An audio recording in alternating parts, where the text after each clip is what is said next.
됐습니다. 됐어?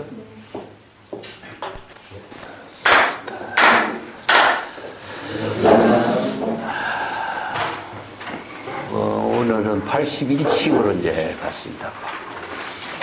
81칙은 현사선사가 마을에 도착했을 이제 법문인데, 이 내용은 현사선사를 이제 산중에 살고 있는 현사선사를 그럼 고을원이 초빙해가지고 마을에서 법회를 이렇게 연 그런 인연인데, 마을에 도착하면서 마을 사람들이 현사선사를 환영하는 공연을 하고 있어요. 옛날에는 그 지방의 절도사가 한 지역의 왕이에요. 중국은 이제 자치 국가 형태가 옛날부터 이루어졌기 때문에, 그래서 지방의 고을원이, 지금 같으면 우리나라에서는 고을원이라고 하기 그렇고 절도사라고 이야기하는데, 절도사라고 하는 것은 그 지역의 왕입니다. 한 지역의 왕이 됩니다. 그래서 중국의 중앙에는 황제가 있지만은 지역에는 전부 다 이게 절도사들이 한 지역을 통치하는 왕이 있었어요. 이게 우리나라에도 보면은 중국에서 볼 적에는 신라는 하나의 왕이에요. 이 신라의 황제라고 이름 붙이지 않는 거죠. 그것은 이제 중국이라고 하는 큰 황제 한 명이 지방의 모든 지역을 이제 관리하는 사람들, 절도사라고 하는데, 이 사람들이 그 지방에서 왕이기 때문에 그 지역을 담당하면서 고성들을 초빙해가지고 법회를 많이 봤어요. 그래서 중앙에는 임내설법이라고 합니다. 임내설법. 이게 황제가 고성을 초청하는 것을 임내설법이라고 그래요. 여기 내라고 하는 것은 무엇이냐면은 내도량이라는 뜻입니다. 내도량.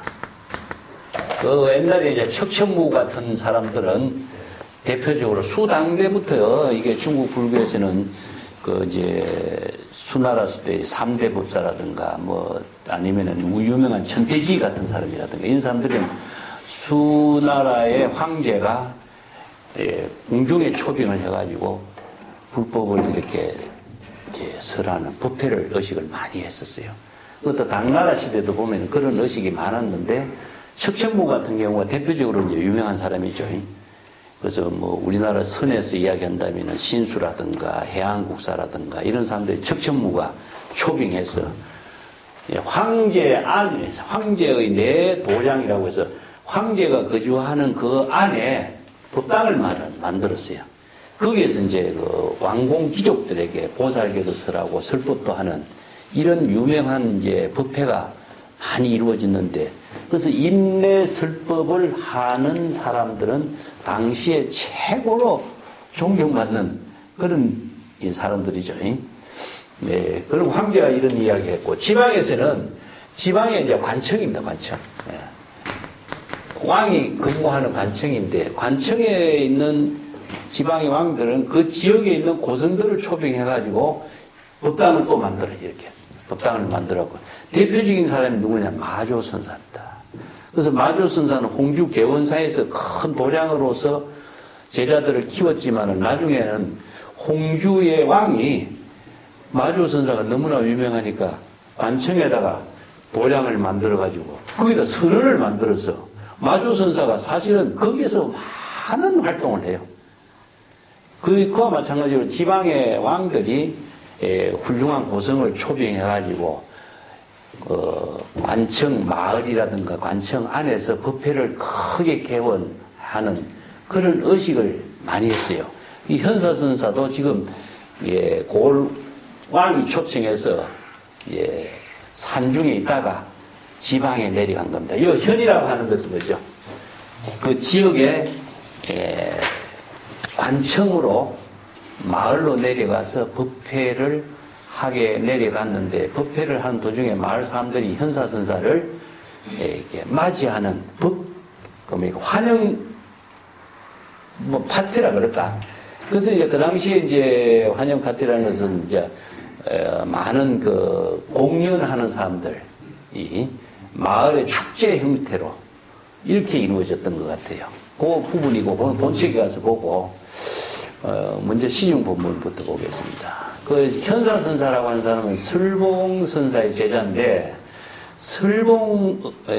중국의 설봉선사가 당 말기의 역할에 엄청난 인물이에요, 사실상. 그래서 북쪽에는 조주, 남쪽에는 현사, 설봉이라고 했어요. 북에는 조주, 남에는 설봉.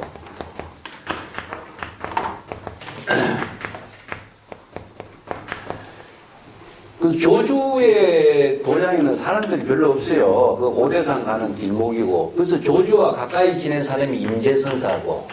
그래서 임재라든가 조주라고 하는 선성들 밑에는 사람들이 많이 모일 수가 없었어요. 왜냐하면은 그 적진 오랑캐들을 막는 군진. 그게 임재도 보면 임재 장군이라고 하는 이유가 오랑캐들을 막는 군진들, 관료들, 이런 사람들이 설법을 많이 했어요. 조주도 뭐 오대산 가는 길목에 있는 그 절이기 때문에 관음원사라고 하는 것이 많은 사람들이 살 수 있는 환경이 좋지 않아요. 그래서 여기 이제 하나는 무엇이냐, 양쯔강을 중심으로 해서 남북을 나누는데 설봉은 무엇이냐, 여기는 곡창지대입니다. 그래서 설봉의 문화에는 1,500 대중이 모여 있는 거예요. 그래서 이제 전국에 뛰어난 수행성들이 설봉은 이제 덕산의 제자거든요. 그래서 설봉의 문화에 기라성 같은 인물이 엄청 많이 모였죠. 그래서 중국의 성불교에 사실상 꽃을 피운 사람은요, 설봉이에요. 우리가 지금 뭐 임재선사라든가 이런 유명한 선생들의 어록을 통해서 그분들의 법문을 우리가 배우고 있지만 이분들은요, 제자들이 많지 않아요. 이제 훌륭한 법문이 많이 전하지만 훌륭한 제자들이 많이 전하는 건 아니에요. 그래서 설봉은 훌륭한 제자들을 많이 키웠기 때문에 중국에 사실상 성불교의 꽃을 피운 인물이라고 할 수 있어요. 우리 조주의 법문은 유명해서 우리가 조주 선사가 잘 알려지지만 조주의 제자는 몇 명 없어요. 그래서 설봉의 문화에 뛰어난 인물들이 우리가 잘 아는 공문선사 같은 사람입니다. 여기에서 오늘 현사선사라든가 장경, 고복이라든가 이런 기라성 같은 인물들이 여기서 많이 배출되어 있죠. 그 현사선사 이야기는 조금 이따 다시 또 할게요. 그 현사선사의 법문 가운데서도 벽암록 88책에 보면은 삼종병인이라고 있어요. 삼종병인. 이 현사선사의 유명한 법문입니다, 이게. 그 종명록에는 이게 실리지 않았어요. 현사의 삼종병인이라고 합니다.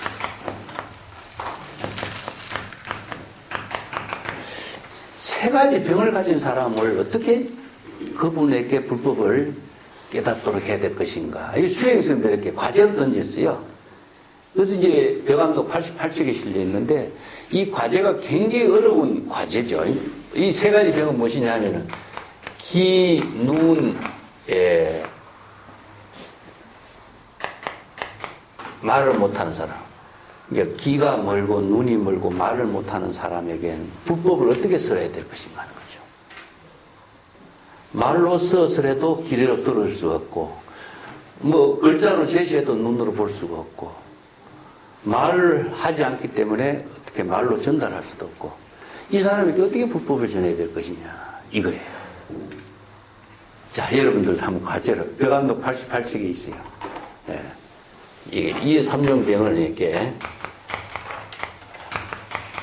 제법의 실상법을 어떻게 제시해야 될 것인가 하는 과제입니다. 그래서 이제 불교의 설법하고 저 내용하고 똑같아요. 불교의 설법은 대상을 두지는 안 되지, 그죠? 내가 누구에게 교화를 한다든가 누구에게 불법을 제시해서 깨닫게 한다든가 이렇게 한다면 이게 설법이 아니죠. 그래서 설법의 본질을 지금 바르게 이해하고 있어요. 각자 본분사로서 시제디녀의 본분사로서 지혜의 생명의 작용을 실행하는 것이거든요. 그렇기 때문에 저 불법의 본질을 모르는 사람은 기먹은 사람, 눈먼 사람, 말을 못한 사람에게 불법을 어떻게 설해야 될까 이렇게 수행한다면은 이것은 수행의 출발점이 잘못된 거야. 그래서 이제 이런 점들이 선생들이 제자들에게 정법의 안목을 구족해서 바른 수행을 할 수 있는 과제를 제시해주고 있는 거죠. 그런데 설두중현선사는 무엇이냐, 어떻게 대답했냐 하면요, 창가에 사계절의 변화가 전개되는 그 세계, 그 제법 실상의 세계죠. 창가에 사계절의 변화가 자연 법의로 이루어졌어요. 자연의 모든 세계라고 하는 것은 자연의 생명 그 자체이기 때문에 누구의 조작에 의해서 이루어지지 않잖아. 그와 같은 경지로서 이 법문을 개성을 읊어줘요. 그건 다음 배감록에 한번 참고해 보시기 바랍니다. 자, 시중은 하니 동적 영현하고 각적 진생이라. 거기 분명에 방하 온밀하니 본색 도인 상견의 여하 설화하리요.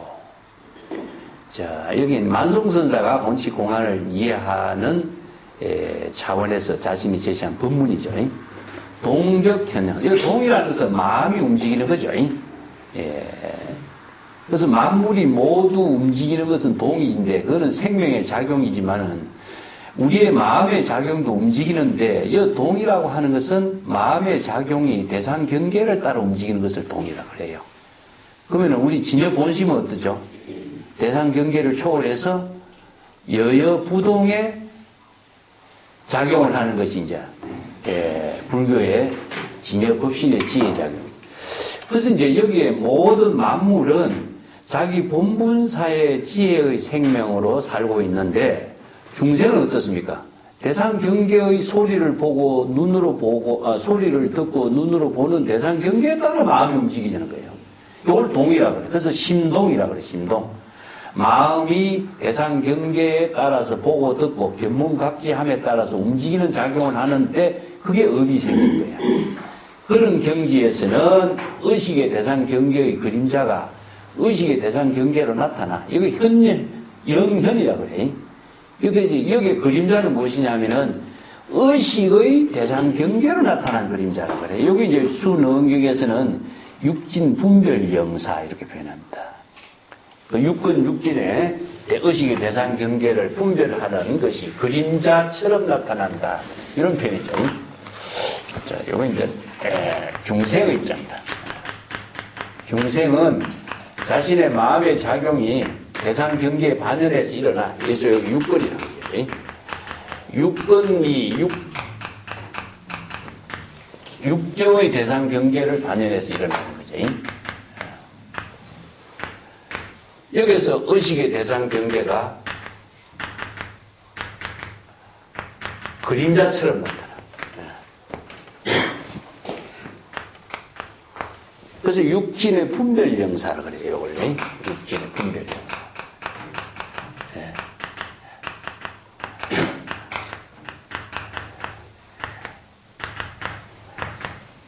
그래서 이제 언각경에 육진 연영이라고 표현해요. 육진의 대상 경계에 반영된 것, 이런 뜻인데, 이런 언어는요, 중국 사람만이 설하는 법문이에요. 다른 대성 경전에는 없어요. 그 순응경 언각경이 중국에서 이루어졌으니까. 그래서 이제 육진의 대상 경계, 이게 육진의 게 뭡니까? 안입이 설신이가 색성량 위축법으로 보고 듣고 견문각지를 이루면서 생기는 의식의 대상 경계가 그림자처럼 나타난다. 그래서 이제 그림자처럼 나타나는 것을 사람들은 뭡니까? 사실제하는 존재로 착각을 하고 있다. 그래서 중생은 의식의 대상 경계가 존재하는 걸로 착각을 해버린 거죠. 그래서 이제 이게 집착을 하게 되고, 여기에 대해서 분별을 하게 되고, 거기에서 또 다른 번뇌 망념으로 연결되어 가지고 업이 생사윤회로 떨어지게 되는 과정을 이제 설명하고 있는 것이 불교에서 생로병사 우비고제 12연기거든. 근데 이 마음 작용을 그림자처럼 나타나는 이 대상 경계, 저 각적 진생이요. 근데 자, 정법의 안목으로 이 경지 중생의 마음의 작용을 불지견으로 이제 자각하는 겁니다. 불지견으로 번뇌망념을 자각하는 것이 바로 초발심이라고 그러죠. 발심 수행. 초발심으로 번뇌망념을 자각함으로 해서 번뇌 망념을 소멸시켰는데 소멸시켰지만은 깨달음을 이룬 그 작용을 자각했다는 깨달음의 작용을 또 의식하고 인식한다면은 또 어떤 문제가 일어나느냐. 또 깨달음의 경지에 작용하는 망념이 또 일어나게 된다. 그래서 이제 요걸 이제 범부선 뭐 아니면 우부소행선 이렇게도 표현해요. 깨달음을 망념을 자각했으면 깨달음이 이루어졌다고 생각하는데 깨달음을 이룬 그 경지까지 초월하지 않으면은 깨달음의 경지에 빠져서 벗어나지 못한다는 사실이야 이게. 그래서 이제 선에서는 이걸 염기적각 이렇게 씁니다. 망념이라는 사실을 자각하라. 각지적시라.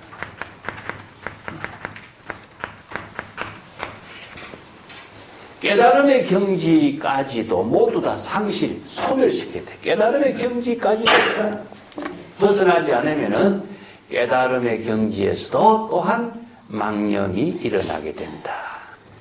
이거 이제 법집에 타락됐다 이렇게 표현하는 거죠. 그런 문제점에 참선 수행이라든가 우리가 일체 망념을 초월해서 진여 일심의 지혜를 이루는 법문을 이제 요 두 구절로서 정리를 했습니다. 거기 분명히 방하옵니다. 정법의 안목으로 망념이 일어난 대상 경계를 하나하나 밝히는 게 뭐냐. 이게 불지견으로서 자신의 마음속에 일어나는 모든 망념을 정법의 안목으로 내가 망념인지 아닌지를 하나하나 분명하게 자기신이 밝혀보는 사실. 이게 우리가 이제 참선 수행에서 사실은 본질적인 내용이에요. 예. 또 깨달음의 경지까지도 완전히 텅 비워버린다면은 온밀하고 밀이라고 하는 것은 아주 미세하고 불가사의한 지혜작용을 이룰 수가 있다. 이런 경지요. 예, 아공, 법공의 경지, 깨달음의 경지까지도 초월해야만이 진여본심의 지혜로운 묘용을 실행할 수가 있다. 자, 여기 이제 기실론에 가서는 이제 시각의 네 단계로 설명하죠. 범부선, 소성선, 대성선, 최상성선. 예. 요거 이제 시각의 사유로 정리를 하고 있는데, 참선 수행을 하는 사람들이, 깨달음의 경지를 탈피하지 못하는 이 문제점들을 이제 깨달음의 경지 그 자체가 자기의 깨달음의 세계에 떨어진 사실을 판단하는 지혜가 없는 것을 이렇게 지적을 하고 있죠. 그래서 본분사의 삶을 평안한 삶을 이루는 경지는 아공, 법공의 경지를 초월해야 된다. 그래야 본분사가 돼야 된다. 그런 의미로 제시하고 있는데 규봉 종밀의 설의 분류가 5종설을 제시하고 있거든요. 이건 그걸 갖고 한번 정리를 해봅시다. 우부소행선이라고 표현해요. 이걸 범부선이라고 해요. 범부선. 소성선, 대성선, 최상성선 이렇게 표현해야 되죠. 네 가지로 분류하는 건 시각의 사이라 그래. 여기 이제 깨달음을 이룬 경지의 사이라고. 그 본분은 무엇이냐? 깨달았다고 생각하지만은 깨달음 속에서 또 깨달음으로 순환하는 그 경지를 벗어나지 못해.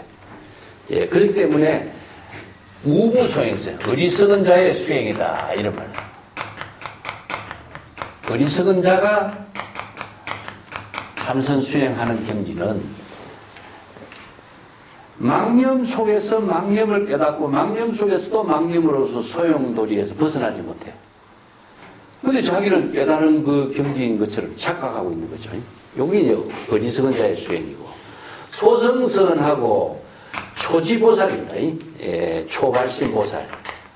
아직까지 안목이 없는 소승하고 초발신 보살들은 이제 상사각이라 그래요, 상사각. 깨달은 것 같기도 한데, 사입이다, 이게. 삿된 거다. 자기가 망념을, 아공의 경지. 여기서는 무아의 경지이기 때문에 아공의 경지를 깨닫는 거죠. 자신의 번뇌 망념을 다 비우니까 망념을 비운 경지를 자기가 깨달음으로 착각을 하고 있는 거죠.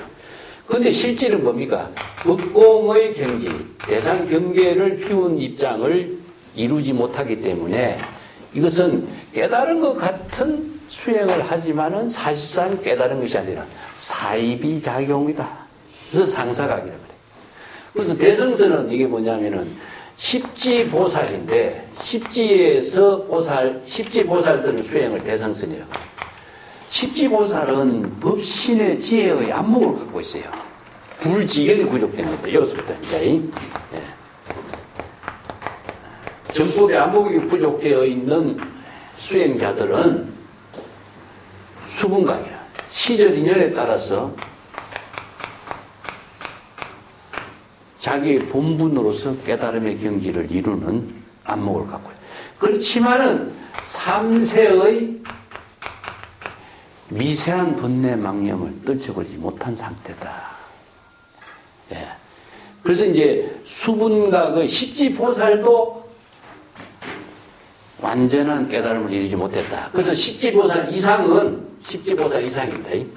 십지보살 이상은 구경각이라고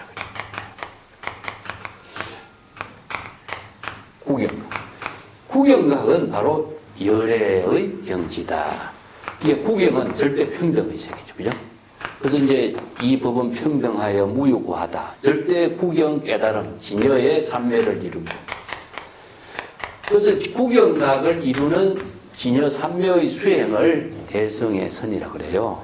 그래서 이제 요 규봉종멸 요걸 최상선선이라고 이렇게 열애선이다, 최상선선이다, 뭐 이렇게 표현하고 있죠. 예. 기실론에 의한 겁니다, 전부 다. 근데 요 단계가 바로 경전에서 설하고 있는 법문인데 중국의 선생들은 여기서 하나 더 조사선을 제시해요. 이 조사선은 어떤 의미로서 제시했죠?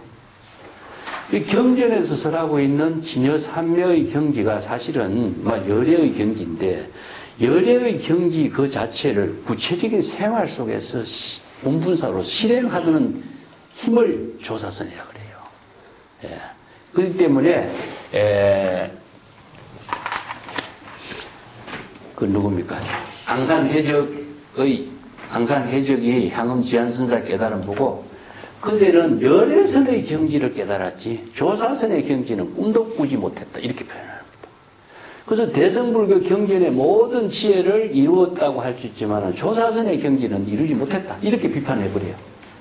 그래서 조사선의 시대가 대성불교의 모든 사상을 토대로 했지만은 구체적인 현실의 생활 속에서 평상시 및 도의 삶을 이루는 생활의 종교로서의 빛을 발휘하게 만들어요. 사실 우리가 그래 지식이라든가 학문이라든가 우리가 경전이라든가 공부하는 의미는 궁극적으로 자신의 지금 여기 본분자의 삶을 사는 지혜를 건립하는 게 의미를 두는 거잖아요. 그 자체를 우리가 지식을 습득하기라든가 아니면은 깨달음을 이루기 위한 것이라든가 이런 대상을 두고 있는 수행이라든가 공부는 하나의 그 대상 경계에서 속각돼서 벗어날 수가 없어요. 그렇지만은 자기의 삶을 사는 것 자체는 뭡니까? 지혜의 작용을 이루는 생명이잖아요. 그죠? 그래서 이 지혜의 작용의 생명을 실현하는 것이 불법을 건립한다. 이런 말씀입니다. 그런 경지를 이루는 것을 방하운밀이야. 방하운밀. 일체의 모든 경지를 다 떨쳐버린 아공, 법공의 경지에서 온이라는 것은 평안한 경지입니다. 밀은 무엇이냐? 불가사야 묘영이다. 이게 안신인명의 본분사의 삶을 실행할 수 있는 경지. 이런 경지를 이룬 것을 이제 본색의 납자, 본색, 도인이라고 그래요. 본색이라고 하는 것은 일색 이런 말과 똑같은 뜻인데 본분사에 평상심으로 본분사의 삶을 사는 경지를 본색이라고 씁니다. 이 색이라고 하는 말은요 무심의 경지로 같습니다. 예. 우리 책 제목에 종명록 있지, 그죠? 이 종명이란 말은 무슨 말이죠? 종명. 출판에서 종이 나와요.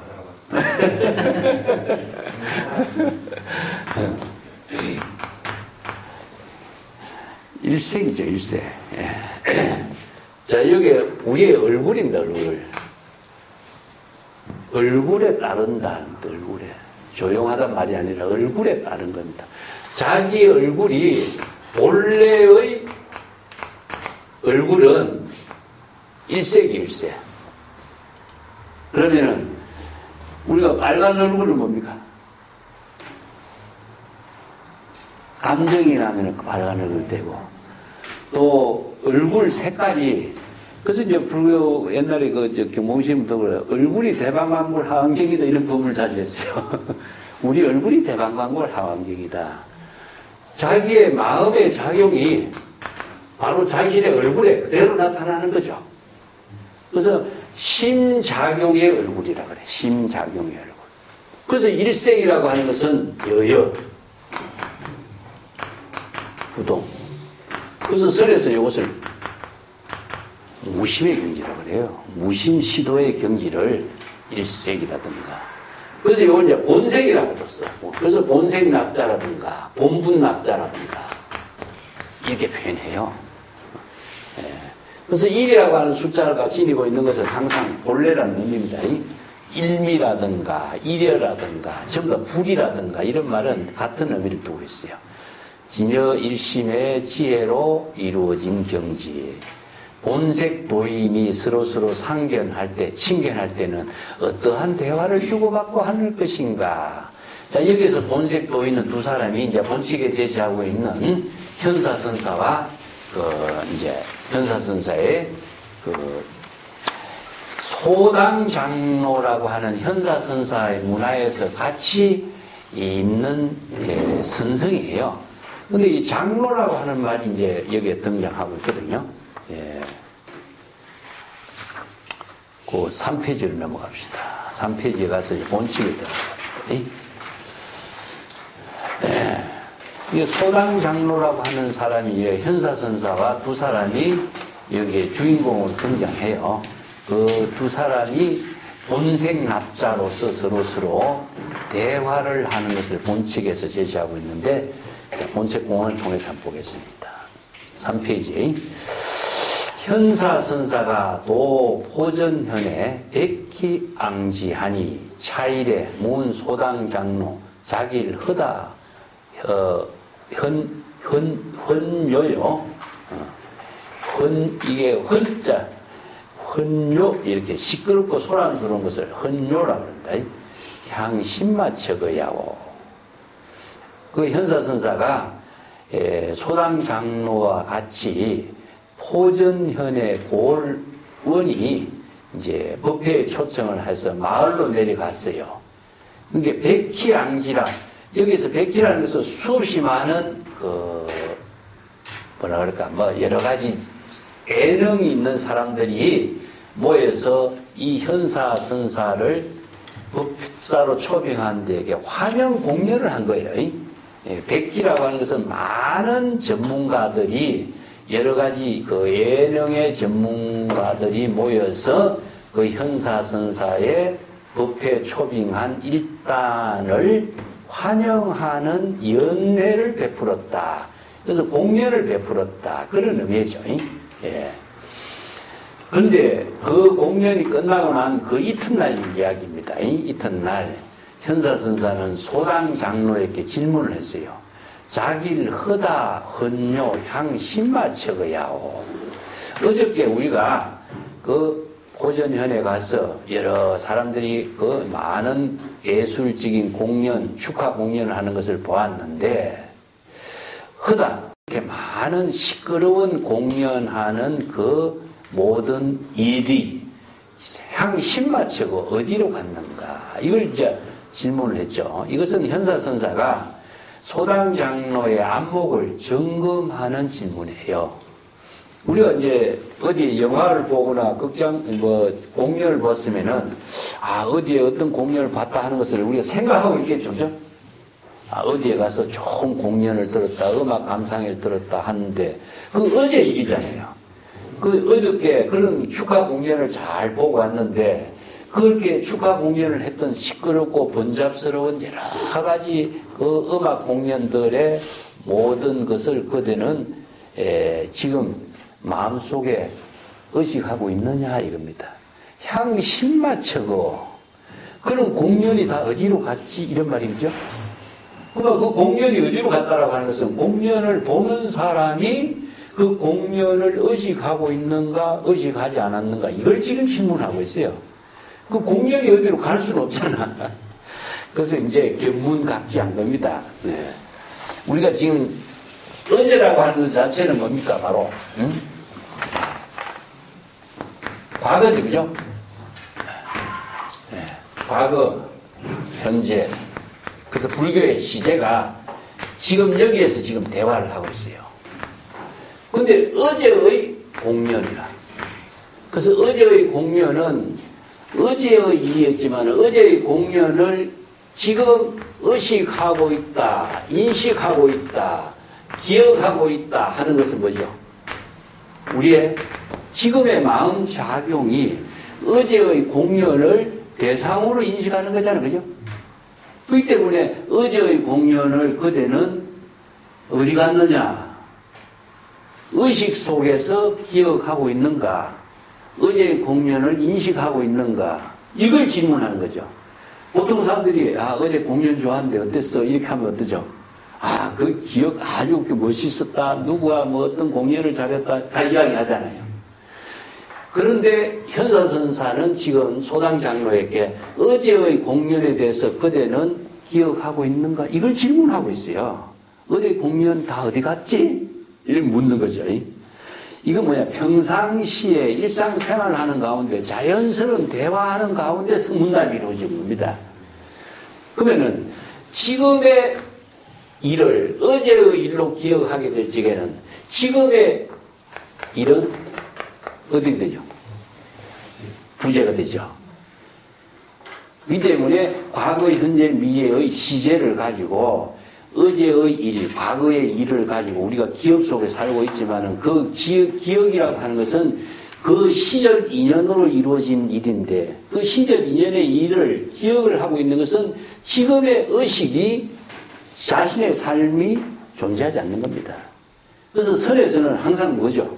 지금 자 여기 자기 본분사가 돼야 되는데 자기 본분사의 삶을 그대는 살고 있느냐 이겁니다. 이건 뭐냐면은 과거의 기억 속에서 지금 본분사를 죽였다 하는 것을 이게 뭐냐 사실이 되게 돼요. 네. 이걸 뭐냐 현실 생활 속에서 매몰되었다 이렇게 표현합니다. 자, 현실의 모든 대상 경계의 사물을 인식하게 되면은 지금 여기 자기 본분사의 삶을 살지 못하고 현실의 대상 경계에 자기가 빠져서 자기가 죽어버린 겁니다. 그럼 어제 공연에 의식을 하고 인식을 하고 있다면은 지금 여기 본분사는 지금 없는 거죠. 그죠? 그래서 지금 이걸 질문하고 있어요. 그대는 어저께 우리가 축하 공연을 잘 봤는데 어저께 축하 공연 시끄러운 축하 공연에 다 어디 갔지? 이렇게 표현해요. 그게 뭐냐? 우리의 유심의 사상이에요. 우리의 마음 작용 속에서 모든 과거의 기억을 다 하고 있지만 그 과거의 기억이 그 지금 시절 인연으로 이루어졌는데 그 시절 인연으로 이루어지는 일을 지금 내가 기억하면은 지금의 시절 인연은 죽게 되는 거죠.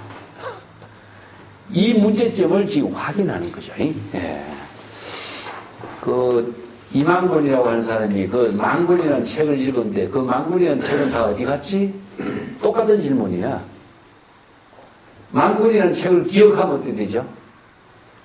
망문이라는 책 속에 어느 문자의 대상 경계에 우리가 소각돼 버린 거죠. 그래서 망문이라는 책을 지금 여기 자기 본분사로 지혜로 살리면은 자기가 본분사의 삶이 되는데, 망문이라는 책을 어느 문자를 기억하고 인식하게 되면은 어느 문자에 내가 소각돼 버린 거랑 마찬가지. 어저께 공연이 좋았는데 그 좋은 공연 다 어디로 왔지? 자, 그대는 어저께 공연 속에 아직까지도 의식 속에 빠져 있느냐, 지금 여기 본분사의 삶을 살고 있느냐, 이걸 질문하는 거죠. 그게 소당 장로가 안목을 갖춘, 이게 장로라고 하는 말을 쓰는 것은요, 장로 수고리처럼 부처님보다 나이가 더 많은 사람이에요. 가습이 부처님 제자죠. 그렇지만 가습이 부처님보다 나이 더 많아요.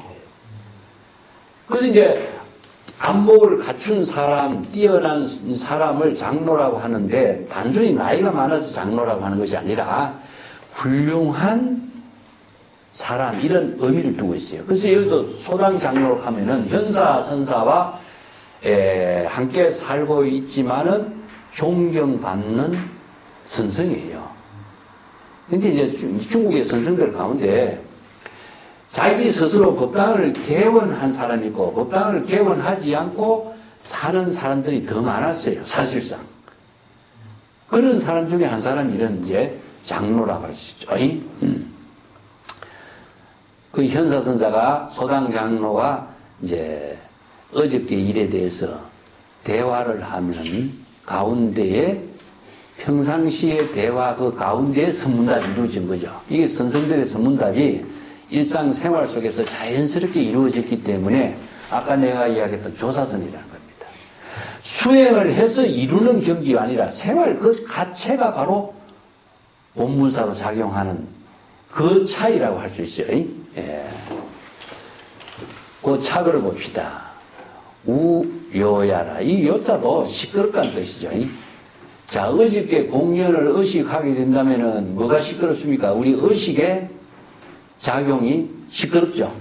어저께 공연을 지금 기억해보면 어저께 공연이 그대로 의식 속에서 대사를 하기 때문에 시끄럽게 되는 거죠. 그래서 이제 모든 대상을 의식하고 있게 되면은 그 대상 경계와 더불어서 어저께 공연이 지금도 시끄럽게 되는 것은 사실이다. 이렇게 찾아내요.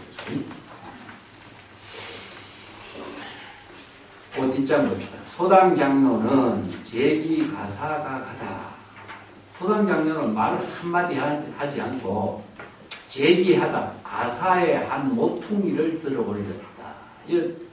여기 가리라고 하는 것은 가사를 걸치고 있다가 가사의 한 모퉁이를 이렇게 조용히 손으로 들어 올렸다. 그런 의미죠. 자, 여기서 대화를 하게 되면 어떻게 되죠? 대화를 하게 된다면은 어저께라고 하는 시간에 우선 떨어지게 되고, 공연이라고 하는 그 대상 경계에 떨어지게 되죠. 그리고 자신이 어저께나 공연이라는 것을 대상 경계로 이야기를 하게 된다면은 자신은 벌써 지금 여기 부재가 되죠. 그래서 말을 할 수가 없기 때문에 선생들이 안목 있는 사람은 자, 대상을 두고서 이야기하는 것은 설법이 아니라고 내가 연구했죠. 이 때문에 대상을 초월해서 자기 본분사로 작용하는 묘용으로 설법을 하는 거죠. 그래서 이제 자, 여기서 설법이라든가 대화라든가 이 자체가 전부 다 본분사로 이루어져야 되는데 대상을 두고 대화를 하는 것은 일반 세간이죠. 선생들의 성문답은 대상을 두지 않아요. 설법도 마찬가지죠. 그 유명한 그 협산선사 이야기는 내가 전했죠. 협산의 어떤 수행선이 어떤 것이 협산의 경계입니까? 여기 질문하죠.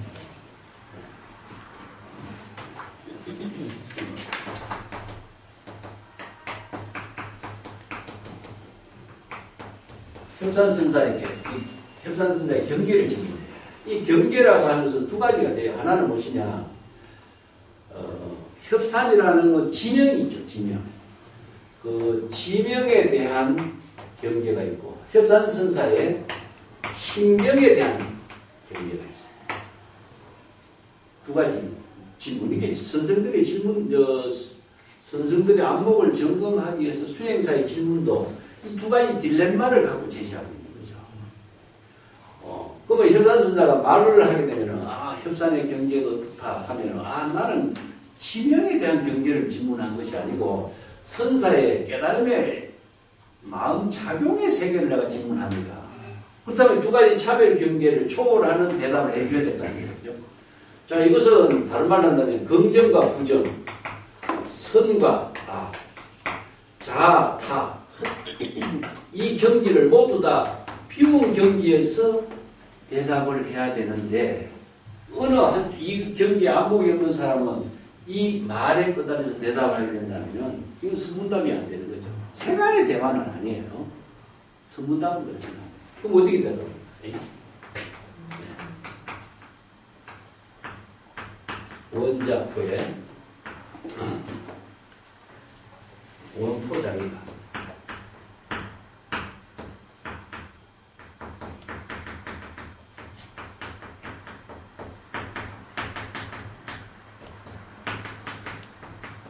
원숭이는 자기 새끼를 낳고 산 골짜기로 되돌아가고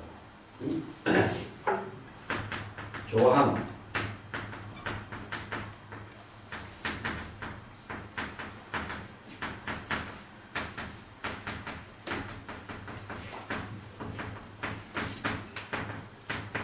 새는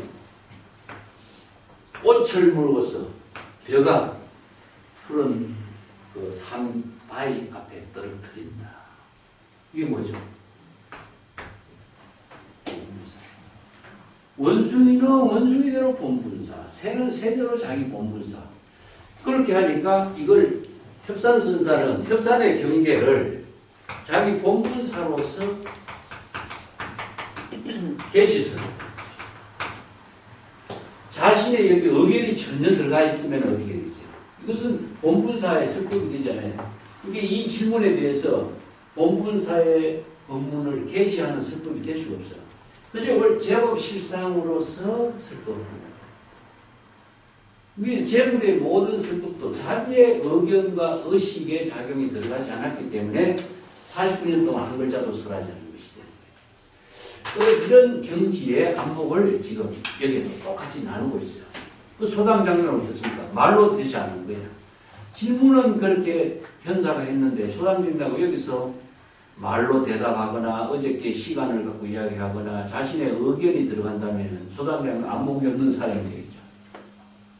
이제 소당 장로는 자기 본분사로 대답한 거예요. 가사자락을 들어보겠다. 이것은 무엇이냐면 불성의 전체자입니다. 불성의 전체자입니다. 불성의 전체 작용을 자기 본분사로 제시합니다.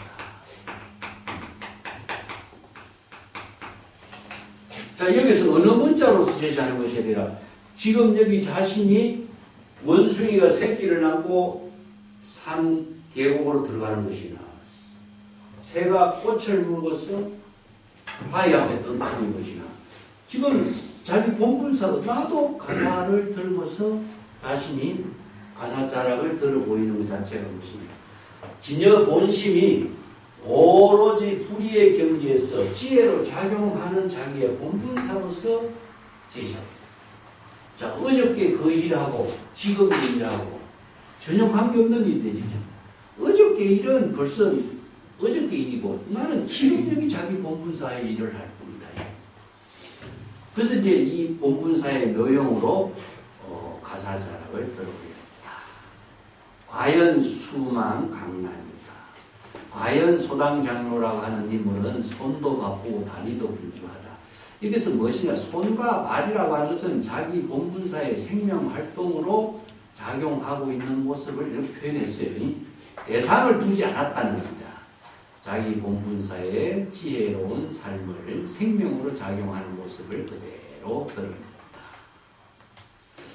이게 현사선사가 이 모습을 보고 뭐라고 대답했느냐? 요조 몰교수. 요조는 요자라는 글자가 한자가 우리 한자가 요 글자가 없어 합성을 만드는 거예요. 요조라고 하는 말은 전혀 이런 뜻이고 몰교섭이라는 것은 관계없다. 교류되지 않는다. 그러니까 관계없는 일을 몰교섭이라고 하니 전혀 관계없는 일이다. 이렇게 표현해요. 자, 근데 내가 질문한 말과 그대의 대답은 전혀 관계없는 일이다. 그래서 차글을 재미나게 붙인 것이 사정거로다. 전혀 관계없는 본분사의 묘용으로 제시하고 있는 일, 그 자체가 분명하게 제시된 것에 대해서 감사해야 할 일이다. 그 현사선사가 전혀 관계없는 일이다. 그랬죠. 내 질문한 거고 쓸데없이 엉뚱한 소리를 하고 있느냐. 이렇게 우리가 잘못 보면 이렇게 볼 수가 있어요. 그렇지만은 내 질문한 거와 전혀 관계없이 그대 본분사로 작용하는 노용을 그대로 제시하고 있는 모습이다. 이렇게 인정하는 거예요. 그래서 이제 현사의 안목과 소당장로의 안목이 자 어저께 공연이라든가 시간이라든가 공간이라든가 모든 견문각지의 대상을 초월해서 자기 본분사의 삶을 살고 있는 노용 그 자체로 제시하고 있는 선문답을 바로 본생납자와 본생납자가 상견하고 친견하는 모습이다. 이게 여기서 너무나 단순하고 간단한 것 같은데 이게 일상생활 속에서 이루어지고 있는 것이 선생들의 그 뭐랄까 본분사의 묘용이다 하는 의미를 볼 수 있죠.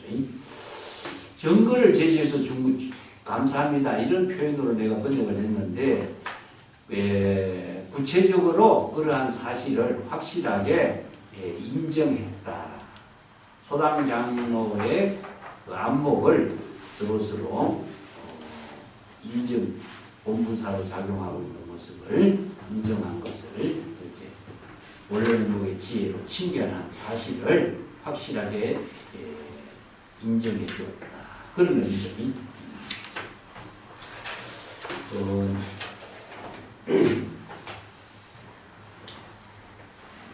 언어라고 하는 말에 대해서 내가 자주 강조하는 것처럼 우리가 의식이라고 하는 것 자체는 전부 언어입니다. 언어.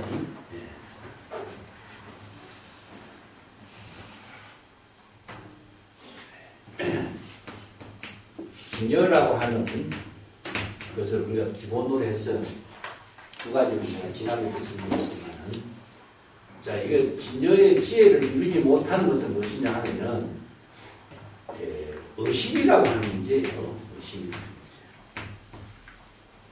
그래서 자신이 진여의 지혜를 부족하지 못했다라고 하는 것은 자기 생각이거든요. 자기 생각에 따라서 의심을, 진여에 대한 의심을 갖고 있기 때문에 이것은 중생의 분별심이 작용합니다. 자기 생각의 마음작용이 일어나는 거죠.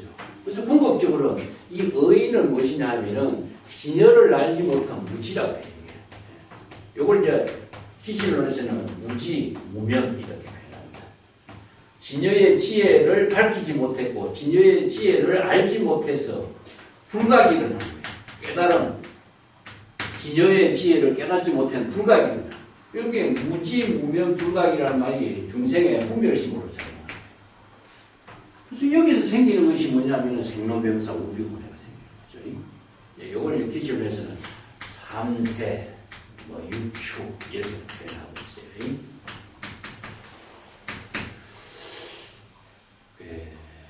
근데 구도는 어떻게 이루어지냐? 구도는 신에서 되죠. 신심이다. 그래서 진여에 대한 신, 진여에 대한 초발심. 그래서 구도심에 의해서 우리가 중생의 모든 세계를 벗어날 수 있는 거죠. 그래서 중생의 심을 벗어나는 일은 자 이렇게 구도심은 경전의 본문입니다. 그래서 이제 중생의 언어하고 경전의 방편 본문의 언어하고 이 차이가 그래서 달라져요. 그래서 중생의 언어는 전부 다 이원적인 사고, 자아의식에 따른 이원적인 사고에 따라서 분별심, 차별심과 대상을 집착하게 하는 언어로 이루어졌어요. 그렇지만 이 언어를 토대로 해서 중생심을 불심으로 전환하게 하는 힘은 과연 뭘까? 방편법문의 언어밖에 없습니다. 그래서 이제 중생의 언어와 진여 일심의 지혜가 작용하는 언어를 불교에서는 방편법문이다. 그러면 선성재불조사들은 방편법문을 만들어서 제시해주는 능력을 갖는 거죠. 중생심의 번뇌망념의 사고의 언어를 벗어나서 진여일심의 지혜로 이루어지도록 하는 방편법문의 언어를 제시해주는 것이 경전입니다. 자, 여기서 이제 선성들도 마찬가지입니다. 그래서 방편법문하고 선성들의 법문은 중생심의 분별적인 사고를 진여일심의 지혜로 전환하게 해요. 그래서 경전 공부의 의미가 여기 있는 거죠. 자, 그래서 여기서 신은 뭡니까? 신의 내용하고 초발심. 신이 돈, 공도 뭐지, 그지? 함경이 이 말을 쓰는데, 신이라고 하는 것은 그런 불교에서 진여를 믿는 것이냐? 안 같죠? 이것도 이제 초발심이에요. 초발심이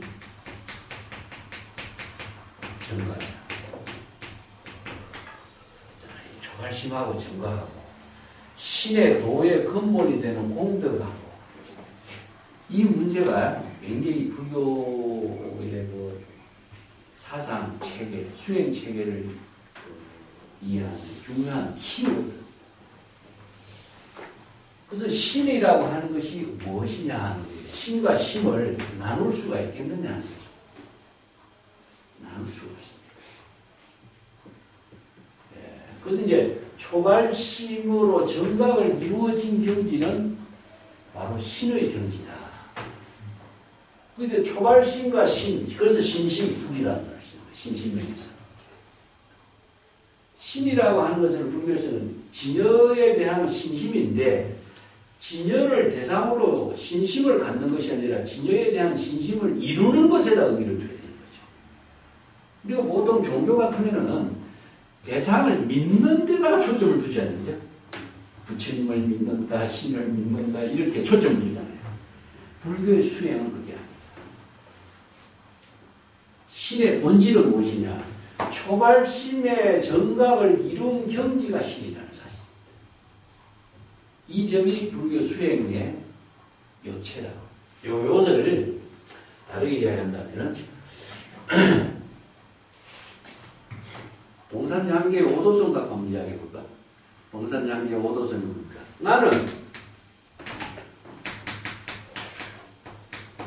나는 그를 곳곳에서 만나지만은 그는 나이지만은 나는 그가 아니다 그랬지. 이게 동산양계의 차원 높은 오도선인데 나는 그를 곳곳에서 만나. 나는 진여의 지혜를 초발심 정각으로 해서 자주 만나드는데 그는 나지만은 나는 그가 아니라.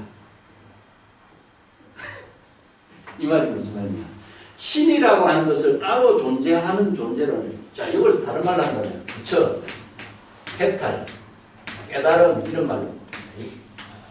내가 지금 부처의 경지를 이룬다고 하지만은 내가 부처의 경지를 대상으로 두는 것이 아니라 부처의 경지가 내가 되도록 하는 것이지 내가 부처가 되는 건 아니야. 이 말인 것 같아요. 우리가 보통 수행할 적에 내가 부처가 된다, 깨달음을 이룬다, 해탈을 이룬다 하지만은 이것은 내가 되려고 하기 때문에 잘못된 거야. 아시겠어요? 이게 바로 불교의 수행 체계입니다. 이걸 다른 말로 한다면은 이걸 이제 우리가 목동이 소를 찾는 이야기, 시부도 나오죠. 목동이 소를 찾는데 소를 우선 대상으로 찾잖아요. 이 소는 무엇이냐? 시모예요. 부처의 소예요. 그렇기 때문에 내가 자신의 본래의 진연, 본래 면목을 구도심으로 찾는 거예요. 찾다 보니까 대상으로 존재하는 것은 아니더라. 궁극적으로 뭐냐? 자신의 초발심의 구도심이 바로 자기가 찾는 깨달음의 경지더라. 자, 요 구절의 해답이 여기 있습니다. 그래서 초발심이 바로 정각이라는 사실을 깨닫게 했죠. 근데 이제 다른 사람들은 구도심이 대상을 찾으려고 평생을 찾아다니는데 찾다 보니까 궁극적으로 구도심 그 자체가 깨달음이라는 사실을 자각합니다. 알겠지 무슨 말인지. 자, 동산양계의 오도성도 이 구조고 시구도도 이 구조입니다. 그래서 나중에 소하고 목동이 다 없어져야 되는 거예요. 그지? 없어졌을 때에 본래로 되돌아간 세계의 폼이 됩니다. 거기에서 자기 저절로 원분사의 노역이 작용합니다. 근데 우리가 구도적인 세계를 그림으로 그린 것은 목동이 소를 찾는 것이고 개성을 읊은 것이 내가 그 본래 면목을 찾아서 행각을 했는데 동산양계가 자기가 강을 건너다 보니까 자기의 그림자가 강에 비치잖아. 이걸 보고 깨달아. 그래서 진여법시는 흑원과 같이 형체가 없는 것이요 마치 수중에 떠있는 달과 같다. 이게 건강명령에 나와. 진여법신이 실체가 없잖아. 진여법신은 실체가 없어. 진여법신이 지혜로 작용하는 묘용 속에 이루어진 거죠. 이걸 이제 중국 선에서는요, 작용적 세계라고 합니다. 참 어려운 말이에요. 지혜가 작용하는 그 가운데에 진여 본성이 작용하고 있는 것이지. 진여 본성이 지혜로 작용하는 것 자체가 진여 본성인 것이지. 이 본성의 진여를 대상으로 추구하는 것은 대상 경계를 벗어나지 못해요. 요 경지가 뭐예요? 불교의 수행입니다. 요걸 이제 그림으로 그리면은 시구도가 된 것이고, 동산양계의 오도성으로 된 것이고, 이 초발심이 정각을 이룬 경지가 바로 이 정각 속에는 초발심과 정각이 신심 둘이가 되어버렸어요. 녹아버렸어. 없어. 자취는 한 적도 없었어. 언어도 없어진 거예요. 그래서 이 방편의 언어를 제시했지만 방편의 언어가 없어진 경지는 자신의 깨달음의 지혜가 작용하는 경지에서 없어지는 거야. 언어가 남아있으면 어떻게 되겠어? 그런데 중생은 언어가 남아있습니다. 그것이 명상입니다. 누구의 이런 어떤 모양, 의식의 그림자에 사람의 이름을 부르면 그 사람의 얼굴 모습이 그림자처럼 나타나죠. 이게 바로 육진여정이 된 거예요. 그래서 중생은 언어에 속박되고 의식의 대상 경계에 속박되는 것이 명상에 속박된다는 것이죠. 그렇지만 방편 법문을 수행을 하게 되면 이 명상이 모두 다 소멸되게 합니다. 그렇기 때문에 진여의 지혜가 작용하는 가운데에 진여 본성의 묘용이 그대로 불이일체로 이루어져요. 거기에서 자취나 흔적이 없어지는 거예요. 그래서 몰종적이라는 말이죠. 그래서 어저께 연극 구경한 거 어디 갔느냐. 지금 여기 자기 본분사의 묘용 속에서 자취나 흔적도 없어지는 거예요. 근데 그것을 의식하고 있으면 중생은 뭡니까? 의식하고 있기 때문에 그 모습의 그림자나 이름이나 모양과 나타나는 거죠. 자, 이게 본분사의 묘용을 실행하는 것은 자신의 지혜에 작용하는 가운데에 과거, 현재, 미래의 모든 일이 불이일체로 작용이 되도록 하는 것이고, 중생은 하나하나를 대상 경계로 분별하는 차원에서 벗어나지 못한다. 그러다 보니까 의식의 대상 경계에 속박되어서 그걸 분별하고 집착하고 그 또 다른 망념으로서 연결하는 법을 만들어내는데 그것을 소멸시킬 수 있는 법은 무엇이냐? 바로 본문사의 묘용에서만이 해결되는 것, 법을 제시한 거예요. 그래서 방편 법문의 언어는 중생의 모든 번뇌 망념의 언어, 대상 경계를 소멸시키게 하는 힘을 지니고 있습니다.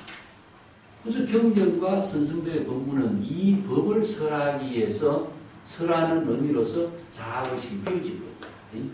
그래서 이제 본분사의 묘용으로 설법하는 것이다. 대상을 두고 설법한다는 것은 대상 경계에 걸리게 하는 설법이에요. 이 점이 불교 방편 법문의 핵심입니다. 우리가 이제 내가 젊었을 때부터 이런 교육을 받았으면은 참 좋았을 텐데 이런 생각을 해요.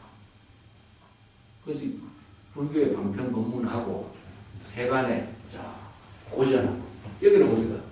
사람이 말하는 것이고 이거는 법에 의한 지혜 작용, 생명 활동을 하는 것이고 이 차이가 벌써 나와요. 그래서 우리가 세간의 모든 고전들은요 전부 다 주장하는 사람이고 주장하는 내용이 있고 주장하는 언어 문자가 남아 있습니다. 그렇기 때문에 어느 한쪽에라도 걸리게 돼 있어요. 그것을 사람의 말, 누구의 말에 걸리게 되고 누구라는 사람 이름에 걸리게 되고 언어나 문자의 의식에 걸리게 되고 그러다 보니까 궁극적으로 뭘로 남느냐? 지식으로밖에 안 남는 거예요. 물론 지식을 통해서 자신이 잘 활용하는 지혜를 쓰는 것은 사실이지만 지식이라고 하는 언어 문자의 속박에서는 벗어나지 못한다. 그런데 불교의 법은 뭐죠? 진여의 지혜가 작용하는 묘용이 있기 때문에 언어나 문자나 누구라고 하는 대상 경계가 모두 초월돼요. 그렇기 때문에 자기 본분사가 되죠. 본분사의 묘용이 이걸 이제 묘용을 지혜 작용이라고 해요. 자치나 한 적이 없기 때문에 공덕행위 이루어진다 이 말씀입니다. 이런 점들을 좀 정리를 하고 경전과 어록에 공부하는 그 의미를 정확하게 정리할 필요가 있습니다. 안 그러면요 고전이나 다른 거 우리가 경전이나 이거 뭐 똑같은 거 아니냐 똑같은 한자로 써있고 언어로 써있으니까 똑같이 봐버리거든요. 여기에서 뭐냐 그러면 특성이 없어지는 거예요. 특성이 본질과 특성이 없는데 그것이 무슨 의미가 있는 거죠. 그런 점들을 정확하게 이해할 필요가 있다. 자, 평창을 봅시다. 복주 현사 종일 대사 이름은 사리니 그는 집신 누더기 속에 채소 반찬 식사하며 태연하게 생활했다. 스승 설봉선사는 그의 고행을 소중히 여겨 항상 사비두타 이렇게 부릅니다. 이 두타는 고행 수행자죠. 소박한 삶으로 수행했다. 세상에 전하는 말로 현사가 산에서 내려오지 않았다는 말과 보수선사가 강을 건너지 않았다라고 하는 말이 전해지고 있다. 이게 보수선사도 인제선사의 이제 제자를 보고 있는데 현사선사가 산에서 안 내려왔고 보수선사가 강을 건너지 않았다. 이것은 무슨 뜻이냐면요. 대상 경계를 두지 않았다 이런 의미예요. 산에서 내려왔다, 뭐 어디 강을 건넜다 이런 말은 대상 경계를 건너서 또 다른 대상 경계를 향한 이런 삶을 살지 않았다 이런 표현이에요. 현사선사가 산에서 내려오다가 돌뿌리에 걸려 발가락을 다치고 말했기를 이 몸이 실체로 존재하지 않는데 아픈 통증은 어디서 오는가? 이 몸이 고통뿐이지만 궁극적인 정지는 텅 비어 원래 번뇌 망념이 일어나는 일도 없다. 이건 무생은 공입니다. 망념을 쉬고 쉬도록 하라. 달마대사가 중국 동토에 오지 않았고 이조해가도 서천 서역에 간 일이 없다. 달마 역시 자기 본분사로서 살았을 뿐이고 해가도 역시 자기 본분사로 살았다. 이것은 이제 동토라든가 서천이라든가 대상 경계를 향해서 가고 오고 하는 일이 없다. 자, 이건 뭡니까? 바로 열애란 말이죠. 그죠? 왜 거기 어디 써놨겠습니다만 우리가 금강경에 열애라는 것은 무소종래의 영무소다. 가고 오고 함이 없어. 항상 지금 자기 본분사에 지혜로운 삶을 사는 경지가 바로 열애다. 그걸 이제 중국 선생들은 본분사 이런 말로 쓰는 거죠. 다시 선언에 돌아와서 능언경을 열람하다가 심지의 안목을 분명하게 밝혔습니다. 정법의 안목으로 수행자의 근기에 따라 민첩하게 대응하였고 경전의 법리가 함께 여법하게 개합한 경지였다. 스승 설봉선사와 불법에 대해서 토론할 때도 불도의 지혜를 실행하는 일은 스승에게 양보하지 않았으니 그래서 설봉선사가 사비두타는 다시 온 사람이다. 즉 열애다 이런 뜻입니다. 이 다시 온 사람이 바로 열애라는 뜻입니다. 열애. 항상 여여하게 자기 본분사의 지혜로운 삶을 사는 사람이다.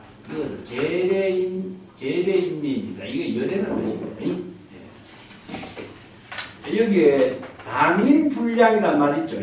이건 이제 논어에 있는 말인데, 당인의 분량의 사람, 선생들도 이 말을 자주 써요. 임의의 도를 실행하는 일에 임해서는 스승에게 양보할 수 없다.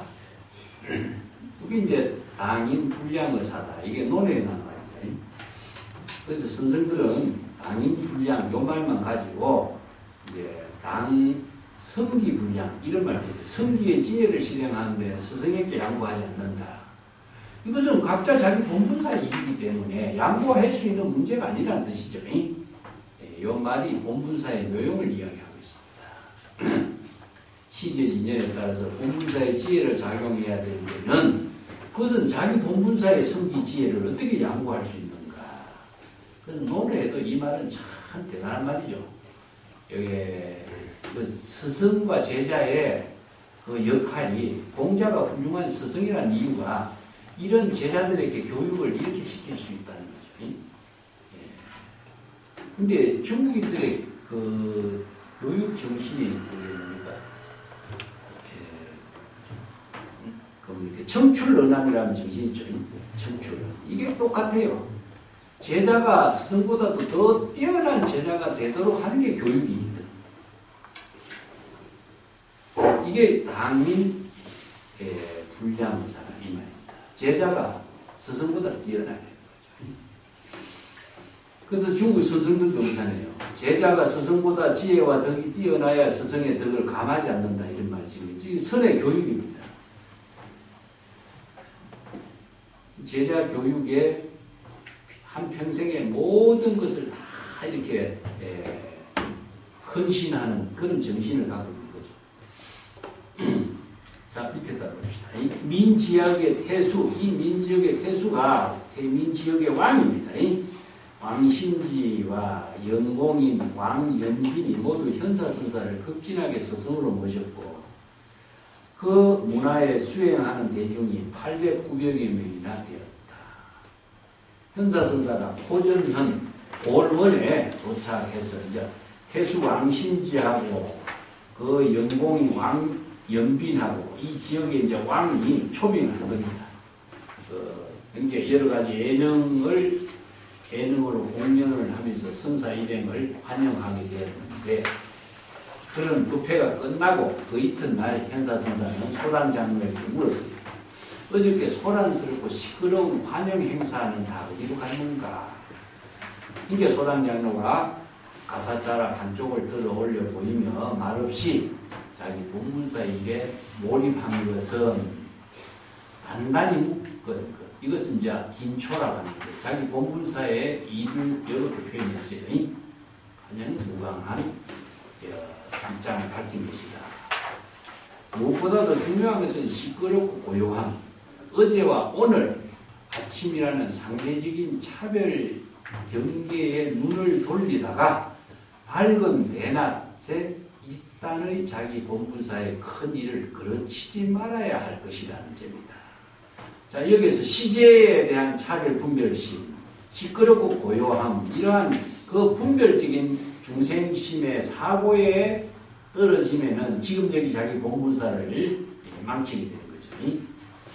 그래서 소당장로가 아무런 신경도 쓰지 않고 무심하게 손에 닿는 대로 가사자락을 들어 올려 보였으니 그때 현사선사는 내가 질문한 말과는 전혀 관계없는 일이다. 이렇게 대답했다. 자, 이것이 바로 그 각자 본분사를 하는 요령을 인정하는 말이다. 소당장로가 어떤 작용이 현사선사의 질문과 전혀 관계없다는 말인가? 현사선사는 그 소당 장로를 인정한 것인가 인정하지 않는 것인가? 이것은 수행자들에게 이제 과제로 던지는 만송의 법문이죠. 그 밑에다 놓겠습니다. 대의 모철 선사가 여기 임재용 계통의 스님입니다. 나 대의는 소당 장로처럼 그렇게 대응하지 않겠다. 나라면은 현사의 질문에 그렇게 대응하지 않겠다. 어떤 안목 있는 수행자가 질문한다면 다만 손가락을 한번 튕겼을 뿐이다. 만일 어떤 수행자가 나와서 현사선사처럼 내가 한 말과 전혀 관계없는 일이라고 한다면 나는 도리어 그를 긍정할 것이니 무슨 까닭인가? 대장부가 범의 수염을 잡는 일 또한 본분사의 일이다. 여기서 손가락을 퉁긴다는 것이나 가사를 드는 일은 전부 다 불성의 전체 작용 똑같은 겁니다. 그대는 말해보라. 그 이익과 손해가 어느 곳에 있는가? 이의 덕실의 차를 분별. 자, 이 두 사람의 그 법문을 통해서 이의 덕실이 어느 곳에 있는가 판단해보라. 이런 뜻이죠. 대의모철 선사가 말하기를 소당 장로의 가슴에는 지극히 진기한 보배를 품고 있더니 특별한 사람을 만나서 현사를 만나서 지혜의 빛이 더 발휘되었다. 자, 소당 장로의 지혜가 현사선사에 의해서 발휘됐다는 사실이죠. 현사선사의 안목이 없었다면 소당선사의 지혜작용이 그렇게 발휘될 수가 있었겠느냐는 거죠. 요거는요, 천동경지선사도 그렇게 읊어요. 현사선사는 본분사의 망치를 크게 때리니 그 빛이 천고에 빛나게 되었다. 자, 소당 장로의 지혜작용의 묘용이 현사선사의 이 한마디 질문에 의해서 크게 드러나게 되었다. 이에 대해서 법안문의 선사는 다르게 어제는 얼마나 시끄러웠는가. 어저께 일은 어저께 일이고 오늘의 일은 오늘의 일이라는 뜻이죠. 법등원 선사는 오늘 또다시 기쁜 웃음이 나옵니다. 지금 여기 자기 본분사의 묘용으로서 웃음이라는 것은 뭡니까? 바로 법락의 세계를 이 법락의 경지를 이뤘다. 그런 것이죠. 만성선사가 이 두 존수, 법안과 법등선사의 견해를 보고 같은 조동종의 법통을 이은 후손이니 현사선사의 지혜작용이 한결같이 밖에 장막을 너그럽게 막고 도리어 안쪽으로 나아가 어둠 속에서 화살을 서로 겨누고 있다는 사실을 간파했다고 하겠다.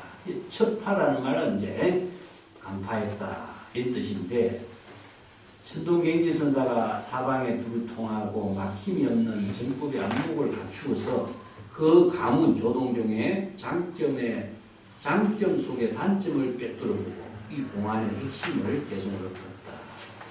여기에 장막을 막고 도리어 어둠 속에 안쪽에서 화살을 서르고 겨누고 있다라고 하는 사실은 무슨 의미냐 하면요. 대상 경계를 모두 다 차단하고 본분사의 묘용을 펼치고 있다. 이 뜻입니다. 또 화살을 서로 겨누고 있다는 말은요. 자신이 지혜의 작용을 화살로 표현해요. 이제 두 사람이 대화하는 것이 화살과 화살촉이 서로 이렇게 맞부딪히는 것입니다. 그런데 화살촉이 전봉상추라 그래요. 화살촉과 화살촉이 끝이 서로 맞부딪혀갖고 불의의 묘용을 이룹니다.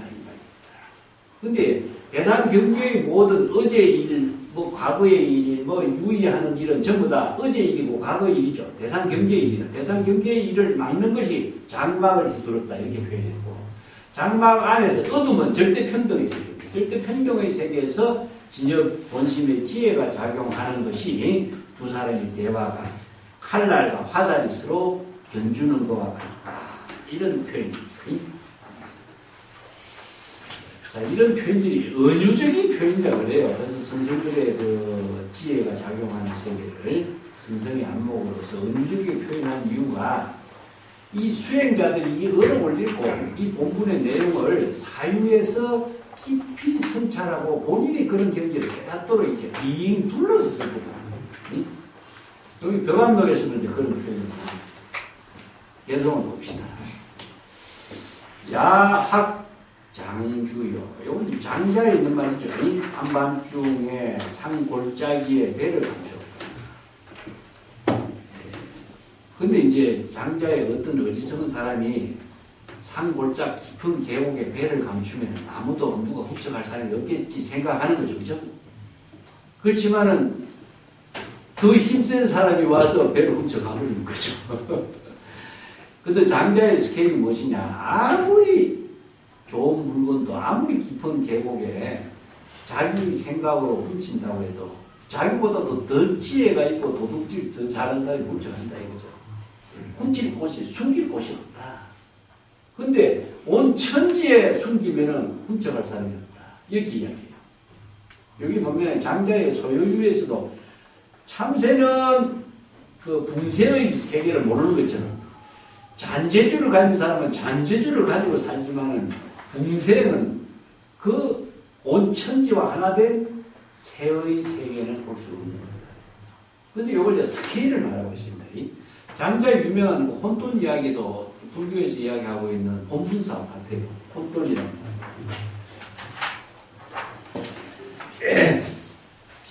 남의 왕하고 북의 왕 보라고 중앙의 왕이 혼돈이죠. 그죠?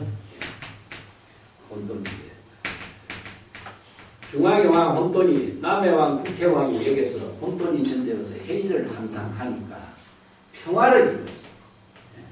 그래서 평화. 그래서 혼돈은 하나의 의미로서 평화의 의미를 갖고 있어요. 이게 뭐냐면은 본래의 의미이기 때문에 조작이 없는 것이기 때문에 자기가 없기 때문에 그렇기 때문에 평안을 유지할 수 있는 거죠. 그래서 이제 남과 북은 뭡니까 이게? 네? 차별이고 대립의 관계죠. 그죠? 중앙이라고 하는 것은 남북을 전부 다 아우르고 있는 것이 무엇이냐 하면 하나의 화합의 어떤 세계이고 이렇게 은유적인 비유를 해요.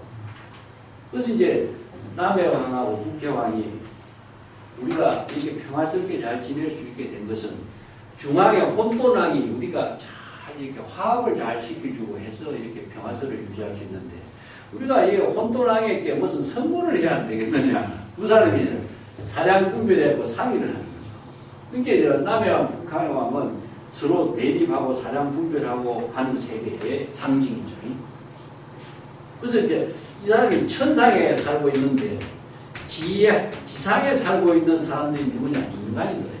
인간의 삶의 모습을 보니까 7개의 모든 구멍을 가지고 있어요. 인간. 7개 구멍이 어디 있습니까? 눈, 보고 싶은 건 마음대로 보고, 코, 냄새 맡는 거, 향기로운 거 마음대로 맡고, 귀, 듣고 싶은 거, 보기 좋은 거, 좋은 거 마음대로 음악을 듣고, 입, 먹고 싶은 거 마음대로 먹고. 이거보다도 더 좋은 삶을 사는 사람이 어디 있겠느냐. 우리가 지상에 있는 7개의 구멍을 가진 인간처럼 혼돈에게 7개 구멍을 하나 우리가 선물하자. 그래서 하루에 하나씩 구멍을 뚫어 가지고 7일 만에 구멍을 7개 다 뚫었는데 혼돈은 사망을 했다. 혼돈한 사망 사건이라는 거예요. 자연, 이 혼돈이라는 건 자연입니다. 이 카오스죠, 카오스.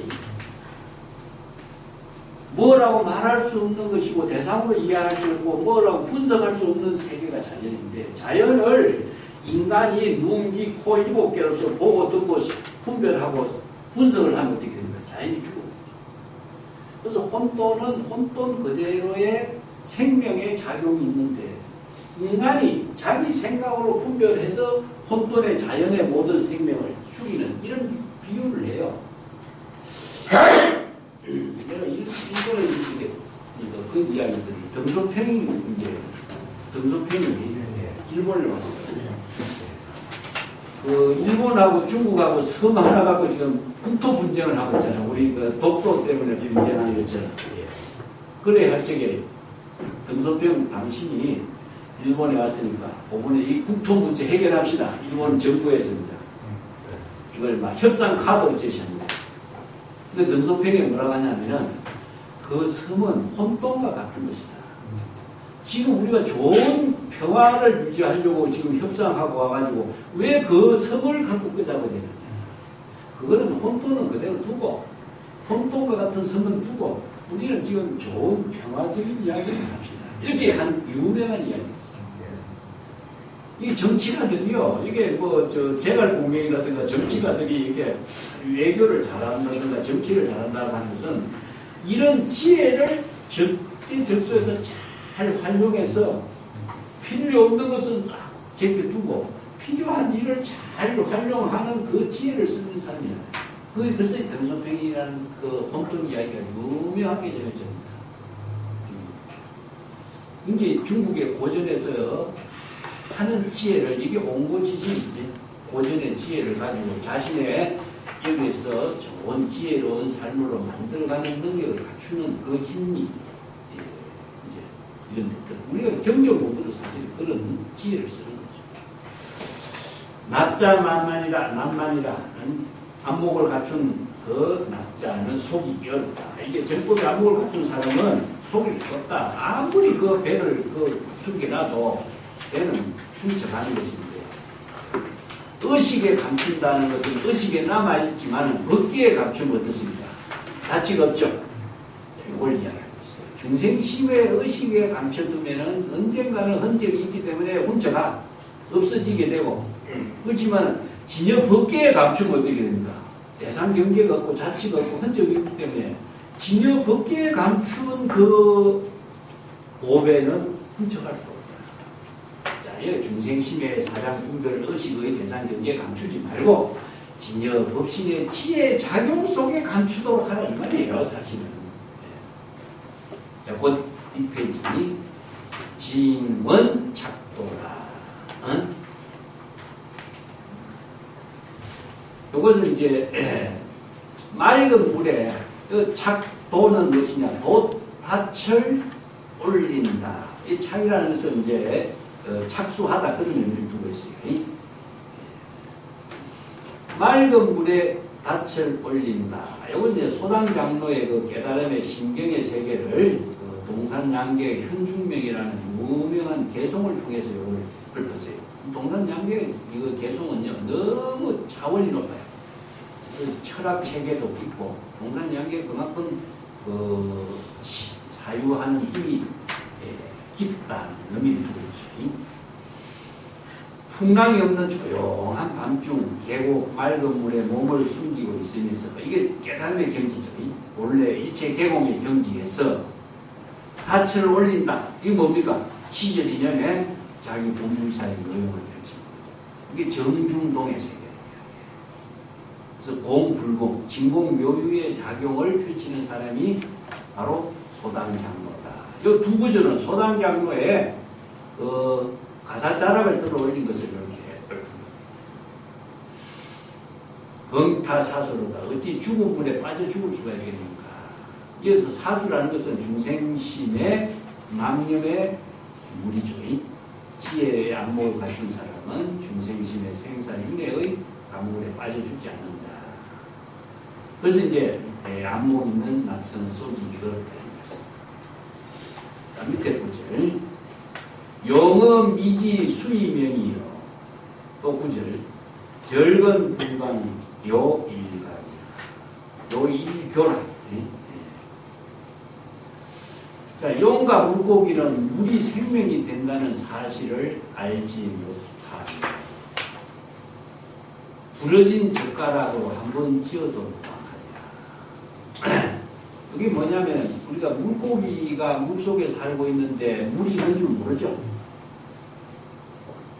이게 뭐냐. 새가 허공을 날지만 허공이 있는 줄 몰라요. 그건 부지유라고요. 부지유. 그래서 자기 본분사에 생명활동하는 존재는 대상 경계를 두지 않는다는 거예요. 이게 바로 색적 시공, 공적 시색과 같아요. 그래서 의식의 대상 경계를 의식하고 있으면 뭡니까? 새가 날 수가 없어요. 물고기가 물이 있다라고 하는 사실을 대상을 두고 있으면은 물고기는 대상 경계와 더불어 살기 때문에 본분사의 삶을 살고 있어요. 그러니까 물 그 자체가 물고기의 생명 그 자체입니다. 그러니까 물하고 물고기는 불의 묘형이 무슨 거죠? 새와 흑공이 무리의 작용으로서 생명활동하고 있는 거죠. 우리가 만물이 그래. 대상 경계를 의식하고 있으면 내가 대상 경계의 분별에 빠지지만 대상 경계를 의식하지 않으면 본분사에 살게 됩니다. 이걸 이렇게 표현했어요. 내가 젓가락 비교했지만 젓가락을 갖고 있다는 의식을 하지 않아야 젓가락 갖고 식사하는 걸 마찬가지예요. 근데 대상을 의식하면은 본분사의 묘용을 상실한다.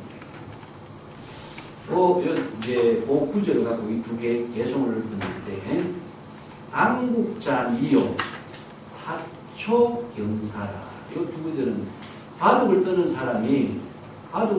사람은 사실은 바둑을 뜨는데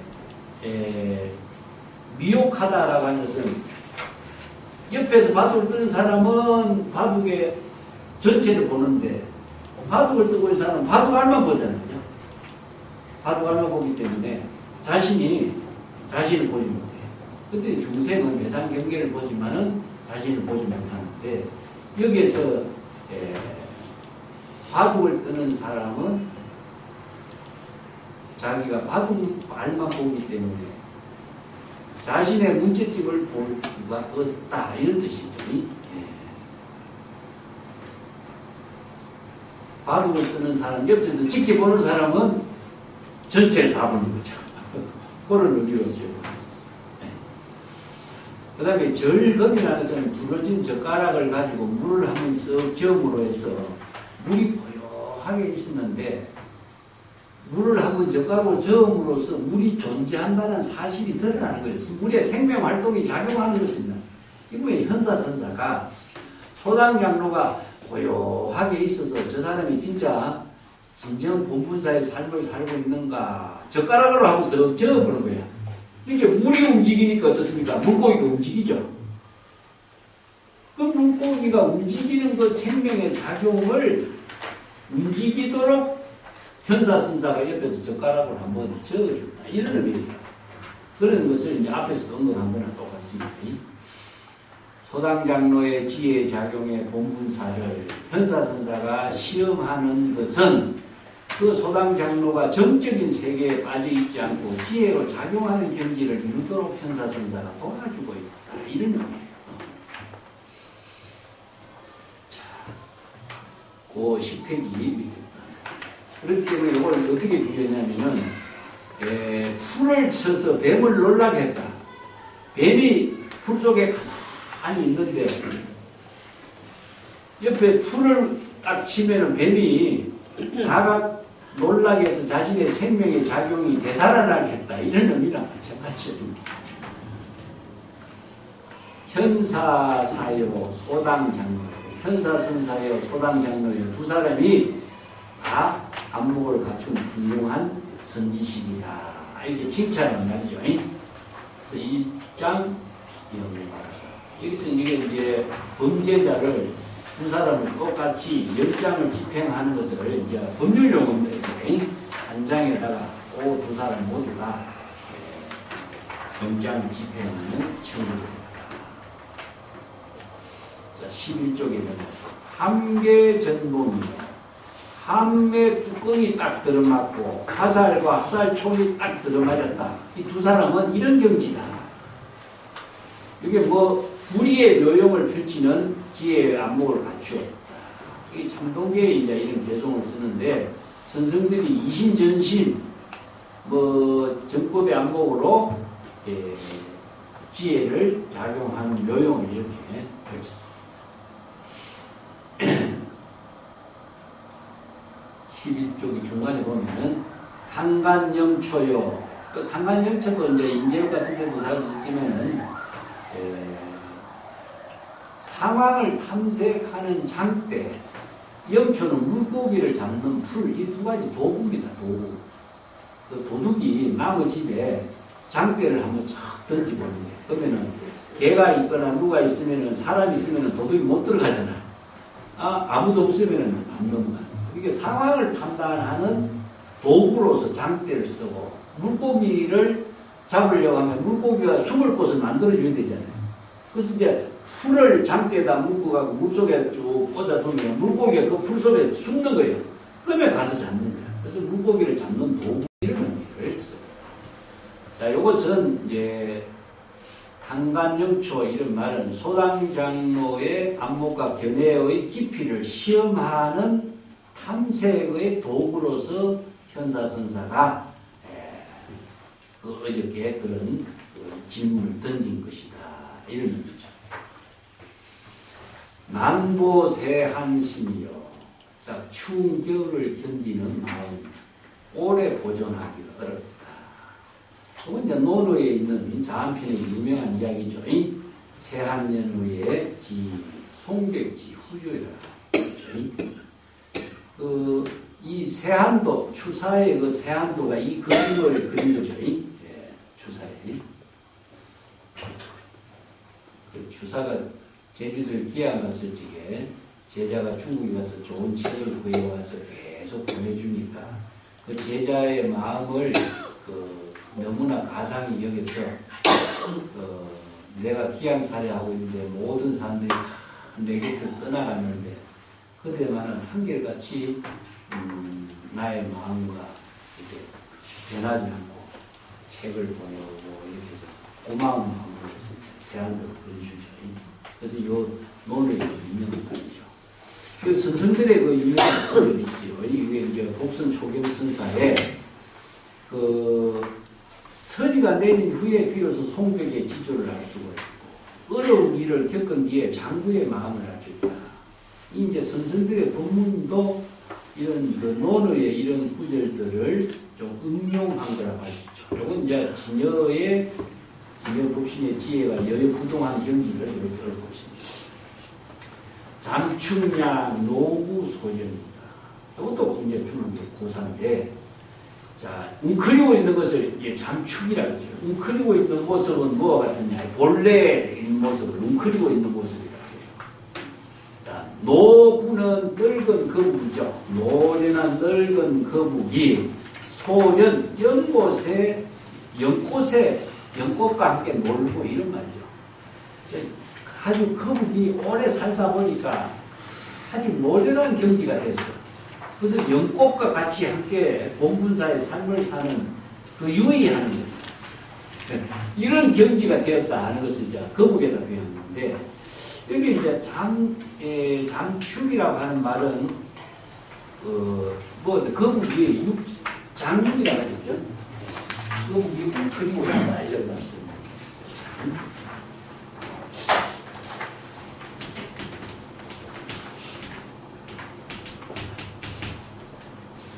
장국이란 말 합니까?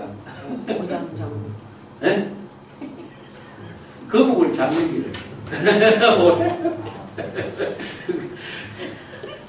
그런 말이 아닙니다. 거북이 발 4개 머리 꼬리를 전부 다 감추죠. 그래서 장국이라는 거북. 거북은 자기 몸 안에다가 머리, 꼬리, 다리 4개를 전부 다 감추어. 이걸 이제 응축이라 그래. 이게 본문이란다, 본문. 이걸 이제 사자가 자신의 몸을 웅크리고 있는 것을 불이라고 표현합니다. 벼감록에서 불이라고 표현하는데, 거북이 자기의 발, 다리, 머리, 꼬리를 다 감춘 것을 이걸 이제 잠축이라고 해요, 잠축. 이게 본문이야. 본문으로 되돌아가서 뭐 하느냐? 연꽃하고 노는 거야. 연꽃이 뭡니까? 거북이 살고 있는 환경이잖아요. 이게 시적 인연과 함께 자기 본분사의 삶을 살고 있는 노련한 거북의 살림살이를 여기다 비교합니다. 참 이게 비유도 재미나잖아요. 그죠? 예. 웅크리고 있는 모습이 본분사인데, 자기 본분사에서 늙은 거북이 연꽃과 같이 함께 유의하고 있는 거야. 유의하고 있어요. 이 경기를 그래서 장신처의 몰종적이라. 여기 장신처는 뭡니까?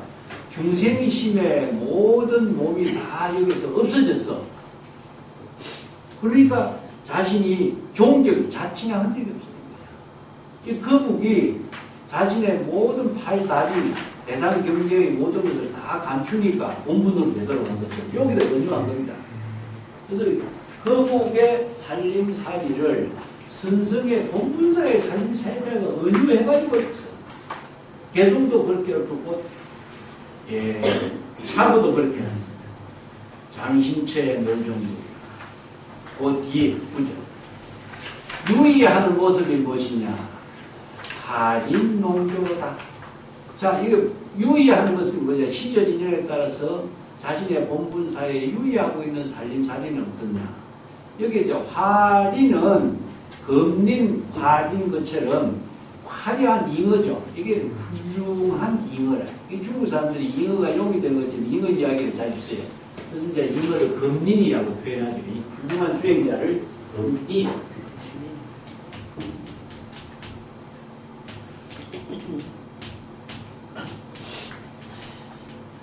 아니면은 금인.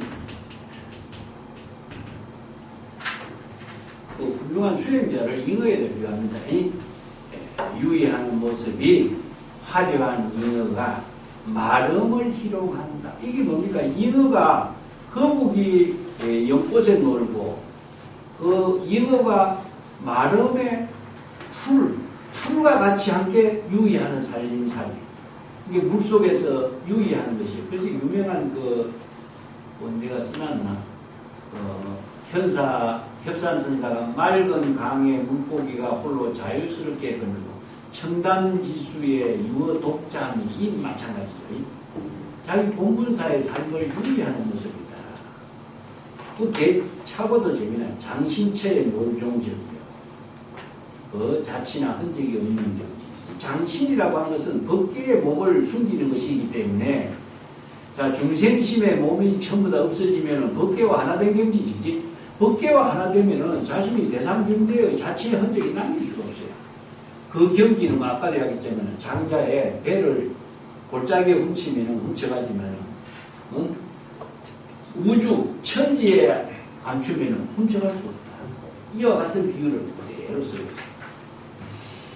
자의식의 모든 대상 경계를 비우고 법계와 하나 된 경지가 되면은 바로 자치나 흔적이 없는 경지를 비우고. 자, 여기 현사선사와 소당장로의 두 사람의 대화는 이런 경지에서 유의삼매로 이루고 있는 성문답이다. 괜찮은 봅시다. 13쪽에 만송선사가 개송이 된 해석을 합니다. 현사선사가 소당장로에게 어저께 시끄러운 일에 대해서 유의했던 것, 환영인사에 대한 질문을 그 질문에 대해서 만송은 장자 대종사편에 있는 이야기를 가지고 설명을 하고 있습니다. 배를 산골짜기에 숨기고 그물을 연못에 숨겨두고 안전하다고 생각하는 사람이 있다. 그러나 한밤중에 힘이 센 사람이 배와 그물을 짊어지고 달아나버렸으니 어리석은 사람은 그러한 사실을 알지 못한다. 작은 물건을 큰 공간에 감추어도 다 역시 사람이 훔쳐갈 수가 있으니 만약에 천하 속에 감춘다면 훔쳐갈 수가 없으니 이것이 바로 만물이 크다라고 하는 진실이다. 이 장자의 말입니다. 이 장자의 스케일이라 이게. 그래서 이제 장자의 참새 이야기하고 분새 이야기 이런 스케일을 이야기하고 있습니다. 장자의 이런 여러 가지 우화 같은 비유는 노자와 마찬가지로 공자라든가 세간 정치적인 일에 풍자하면서 이런 이야기를 이렇게 자연주의적인 사고죠. 자연에 하나된 경지의 삶을 이루는 그런 우화를 많이 제시하고 있습니다. 그래서 중국 사람들의 그 우화의 스케일이라고 하는 것은 지상, 인간의 삶의 중심으로 하는 우화고 인도라든가 고대 히랍이라든가 이런 데서는 전부 다 뭡니까?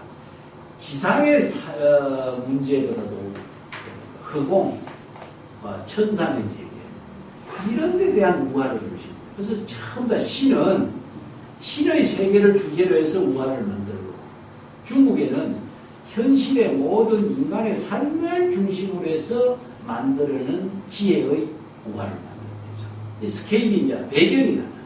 예. 그래서 중국의 지상의 스케일이라든가 인도는 우주적인 스케이지라든가 이런 데가 표현을 합니다. 자, 13쪽 밑에 가봅시다. 이건 이제 장자 대종사 편에 있는. 근데 천동경기선산의 현사가 어저께 시끄러운 일을 제시하고 질문한 일에 대해서 한밤중에 배를 산골짜기에 감추었으니 힘이 센 사람이 찜어지고 간 것에 견주어서 얻었다. 이런 말이죠. 소당장로는 맑은 물, 고요한 호수에 와서 외로운 배를 띄웠으니 이것은 동산양계 선사가 현중명에서 죽은 물에 막혀 정체될까 두렵다라고 얽은 얘기. 이걸 이제 제시했습니다. 현사선사의 말 속에 정법의 안목이 활발하게 살아 지혜로 작용해서 사람들이 시끄러움과 조용함을 초월한 본래 면목의 지혜를 깨달아 체득하도록 제시하려는 뜻이다. 이런 의미죠. 보통 조용하고 시끄러운 이런 경지도 본래의 마음은 조용한데 대상 경계의 논리를 보면 시끄럽게 마음이 변해버리죠. 그래서 이제 동정이라는 그 마음속에 두 가지의 차별식이 일어나게 되는 거예요. 이게 중생심의 작용이고, 수행자의 입장에서는 이제 구도심으로 작용하기 때문에 나와 그를 나누지만 나와 그가 자취가 없어지도록 하는 경지가 본래 면목으로 되돌아가는 경지죠. 자, 13쪽 밑에 따른 봅시다. 와룡구의 화상이 요긴한 경지를 깨달아 체득하고자 한다면 도리어 산하대지가 그대에게 그 자기 본문사의 일로서 이미 여여하게 작용하고 있다.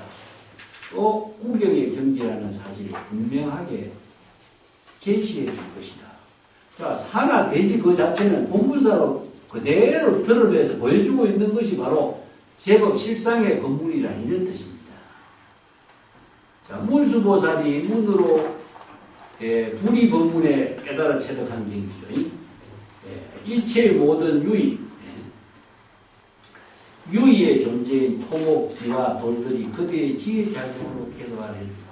불이 법문을 깨달아 체득하려고 한다면 세상에 존재하는 모든 토목기와 돌들, 그 불의의 묘용으로 무심의 경지로서 제시하고 있는 것이 바로 불의의 묘용을 깨달아 체득하도록 도와줄 것이다. 이런 관세음보살의 문으로 깨달아 체득한다면 모든 소리, 들리는 소리죠. 예를 들어 새우, 지렁이라든가 모든 사물들의 소리가 그대의 지혜작용을 도와줄 것이다. 보현보살의 문으로 깨달아 체득한다면 한 발자국도 뭉치지 않고 각자 본분사의 깨달음의 경지에 도달하게 됩니다. 자, 여기에서는 여러 가지 이제 문수보살, 관음보살, 보현보살 이 세 보살을 제시했는데 이것은 무엇이냐? 일불의 작용을 보살로 이렇게 표현해요. 부처의 지혜는 이건 이제 본문이고 문수는 지혜고 보현은 행하고 관음은 32영신으로서 변화십니다.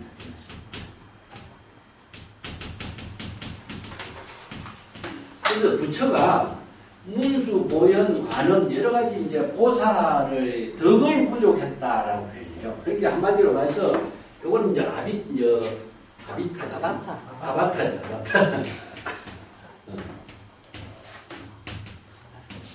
한마디로 말해서 분신입니다. 분신. 서가모니 부처님이 천백억 화신 전부 다 뭡니까? 천백억 화신이 문수, 보현, 관음으로 작용하는 것을 표현해요. 그와 같은 경지를 이제 이 제법 실상의 자연의 제법 실상으로서 그대로 다 부족하게 합니다. 이런 겁니다. 그것을 어디 다른 데서 하는, 그것을 이제 도자에서나 불교에서 이야기하는 자연법이 그 자체가 바로 이런 문수보현 관음의 지혜를 부족하게 하는 법문이다.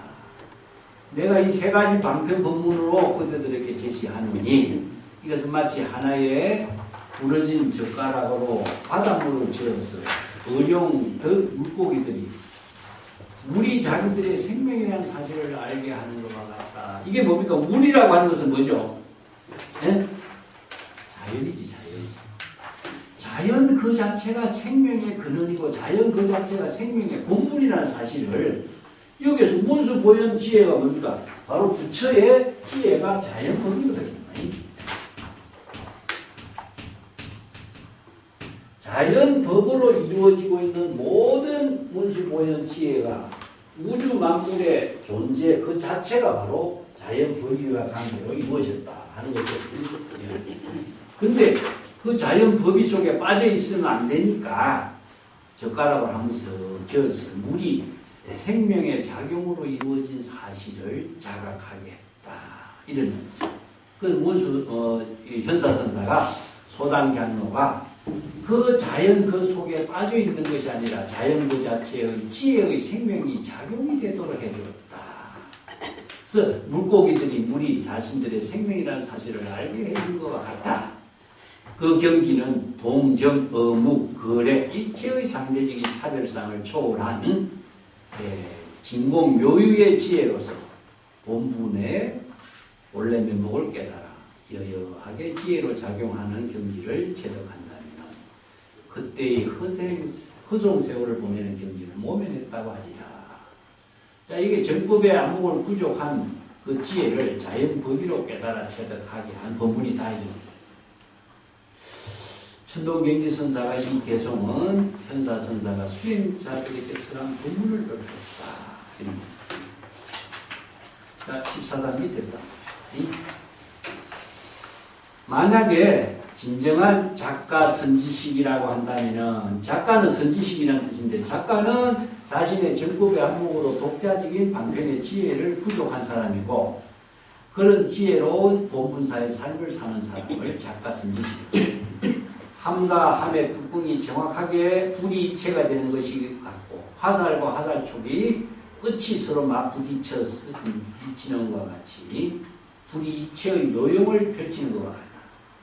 또한 도적이 집안의 상황을 탐색하는 장대를 가만히 매기는 것과 같고 장대 끝에 불더미를 묶고 고기를 숨게 하는 것과 같이 방편이죠. 숨게 하는 방편의 지혜를 제시하는 것 같이 때로는 선정의 경지에서 파정하고 이 파정은 파주입니다. 파주나 같습니다. 향상의 파주 향상의 파주로 하는 경우 때로는 지혜 작용을 펼치는 향하의 방향을 펼치는 것 같다. 이게 파정, 파주, 방향을 불의의 살인도 할인금을 불의의 묘용으로 펼치는 것이다. 소당 장로가 가사의 한쪽 부분을 가만히 들어보인 것은 현사선사의 진문과 전혀 관계없는 일이라는 사실을 간치해야 하리라. 자, 이것은 무슨 도리인가를 지혜의 눈으로 파악해야 한다. 즉 각자 무시무사의 경지에서 본분사의 일을 하고 있다는 사실이다. 이런 거죠. 15쪽입니다. 사기 부책 전에 태사공이 내가 강남에 이르러 그 행사를 관찰하고 물었더니 거북이는 천년을 살아도 비로소 연잎 위에 올라가서 유의한다. 천년을 살아야 비로소 연잎 위에 올라가서 연잎과 같이 유의할 수 있는 삶을 산다. 이렇게. 이것은 전혀 대상 경계의 사물에 관계없이 무심한 본분사의 일을 하는 것을 말한다. 이런 뜻입니다. 이게 대상 경계를 초월하는 거지. 온몸을 웅크리고 있지만은 이게 본분이죠. 자기 본분사에서 유의하는 일에 방해되지가 않고 유의하고 논일면서도 웅크리고 있는 일에 방해하지 않는 것. 이건 이제 공불공의 묘용이 무해자지하다. 어조도라고 하는 그림을 그릴 때 마름이라고 하는 물풀을 이렇게 그리는데 물속에서 나타나는 풀 있죠. 이게 어조도를 그릴 적에 반드시 그리는 환경이다 이거죠.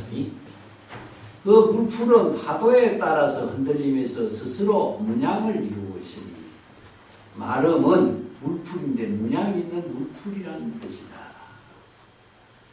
자, 이건 이제 다르게 이야기한다면 중국인들이 사물을 보는 지혜입니다. 사물을 관찰하는 지혜가 이런 시로 표현해요. 논어 공야장에 기둥 끝에 산을 새기고 대들보에 무늬를 그렸다. 이렇게 표현했는데 이 두 노조 현사와 소당 장로의 경계가 이런 자연스러운 경지에서 이루어지는 본분사의 노형을 이뤘다. 자, 의기가 있을 때 의기를 더하고 풍류가 없는 곳에 더 풍요스러운 곳이다. 그 말은 뭡니까? 뭐와 같은 하면은 물소가 밤에 달하고 놀다가 물소 뿔에 문양이 생긴 거죠. 코끼리가 천둥 번개를 칠 때 코를 치들고 천둥 번개와 같이 놀다 보니까 코끼리 상하에 천둥 번개의 문양이 생겼다. 이 말과 똑같아요. 마름이 물에 흔들리면서 마름의 풀이 자라면서 물의 흐름에 따라서 그 문양이 마름의 그 풀에 새겨졌다. 이 말이죠. 이게 뭡니까? 바로 안목 있는 사람이 자연을 관찰하는 그 묘용을 읊은 겁니다. 참 재미나게 읊은 거죠. 예. 서인환을 본 생각이다. 이런 것이 참 시인들의 천재성이라. 그래서 시인은 작가예요, 작가. 예.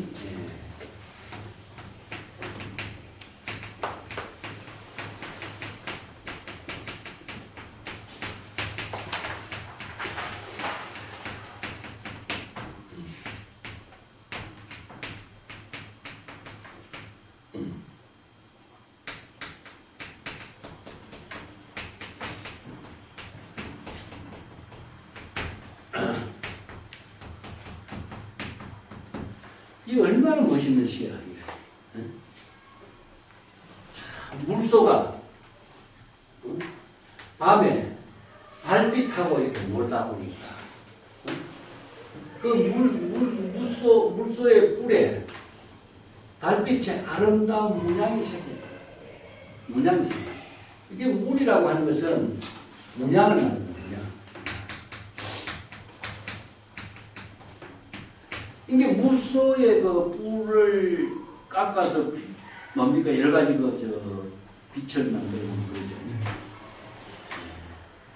나도 중국 가보니까 물소 뿔을 갖고 빛을 팔고 하는 것을 봤는데 옛날에 그 마조의 제자 분들이 무수의 뿔과 부채를 만든 이야기가 나와요. 부채. 무수의 뿔을 잘게 썰어갖고 그걸 부채에 만드는 이야기인데 부채 갖고 오라는 할게요. 부채, 무소뿔 부채 부서졌습니다. 학교들은. 그 무소뿔이라도 갖고 오라. 이런 제자들하고 대화를 하고 있어요. 코끼리는 어떻습니까? 천둥 번개가 우리 치는, 천둥 번개가 치는데, 천둥 번개를 치면서 코를 이렇게 막 다리를 치들고 천둥 번개를 이렇게 놀다 보니까, 코끼리 뼈에, 상하에, 꽃의 문양이 생깁니다. 이게 천둥 번개 뿔에 꽃 문양이 생겼다 이런 말입니다. 이게 뭡니까? 자연의 생명에 작용하는 그 실상을 얼마나 여실하게 관찰해서 이런 아름다운 시를 표현했어요. 그래도 마름이라고 하는 풀 속에 풀이 물에 흔들리면서 마름 풀에 물의 문양이 생겼다. 참 기가 막힌 표현들이죠. 이게 그 공자가 제자들에게 시를 공부하지 않으면 사물을 관찰하는 안목이 안 생깁니다. 시를 공부함으로 해서 사물을 관찰하는 안목이 생기고 남과 대화를 할 수 있는 사람이 됩니다. 그래서 제 아들에게도 시를 공부하도록 강조하는 것이 나오죠. 이게 중국인들이 지식인이라는 것은 시를 쓸 줄 알고 사물을 관찰하는 능력을 키워가는 힘을 이런 교육을 통해서 익힌 거예요. 그러니까 이런 아름다운 시가 나온 거죠. 요 구절하고 우리가 같이 이제 이해하면 되겠습니다. 그 다음에 풍류라고 하는 말이 나오는데 이 풍류가 대상을 두고 있으면 풍류한데 본분사의 묘용이 풍류라. 그래서 풍류스럽지 않는 것이 진정한 풍류다. 이 말씀. 맨 밑에 그 배운수단 선사의 계산했더니 이 풍류스럽지 않는 것의 풍류다. 대상을 두고 있는 풍류. 이게 뭐 음악 유의를 대상을 두고 보는 풍류가 아니라 이건 세간의 풍류고 진정한 본분사의 묘용의 풍류는 대상을 초월한 풍류다. 이런 풍류의 경지를 제시합니다. 자, 오늘 요까지 할까요?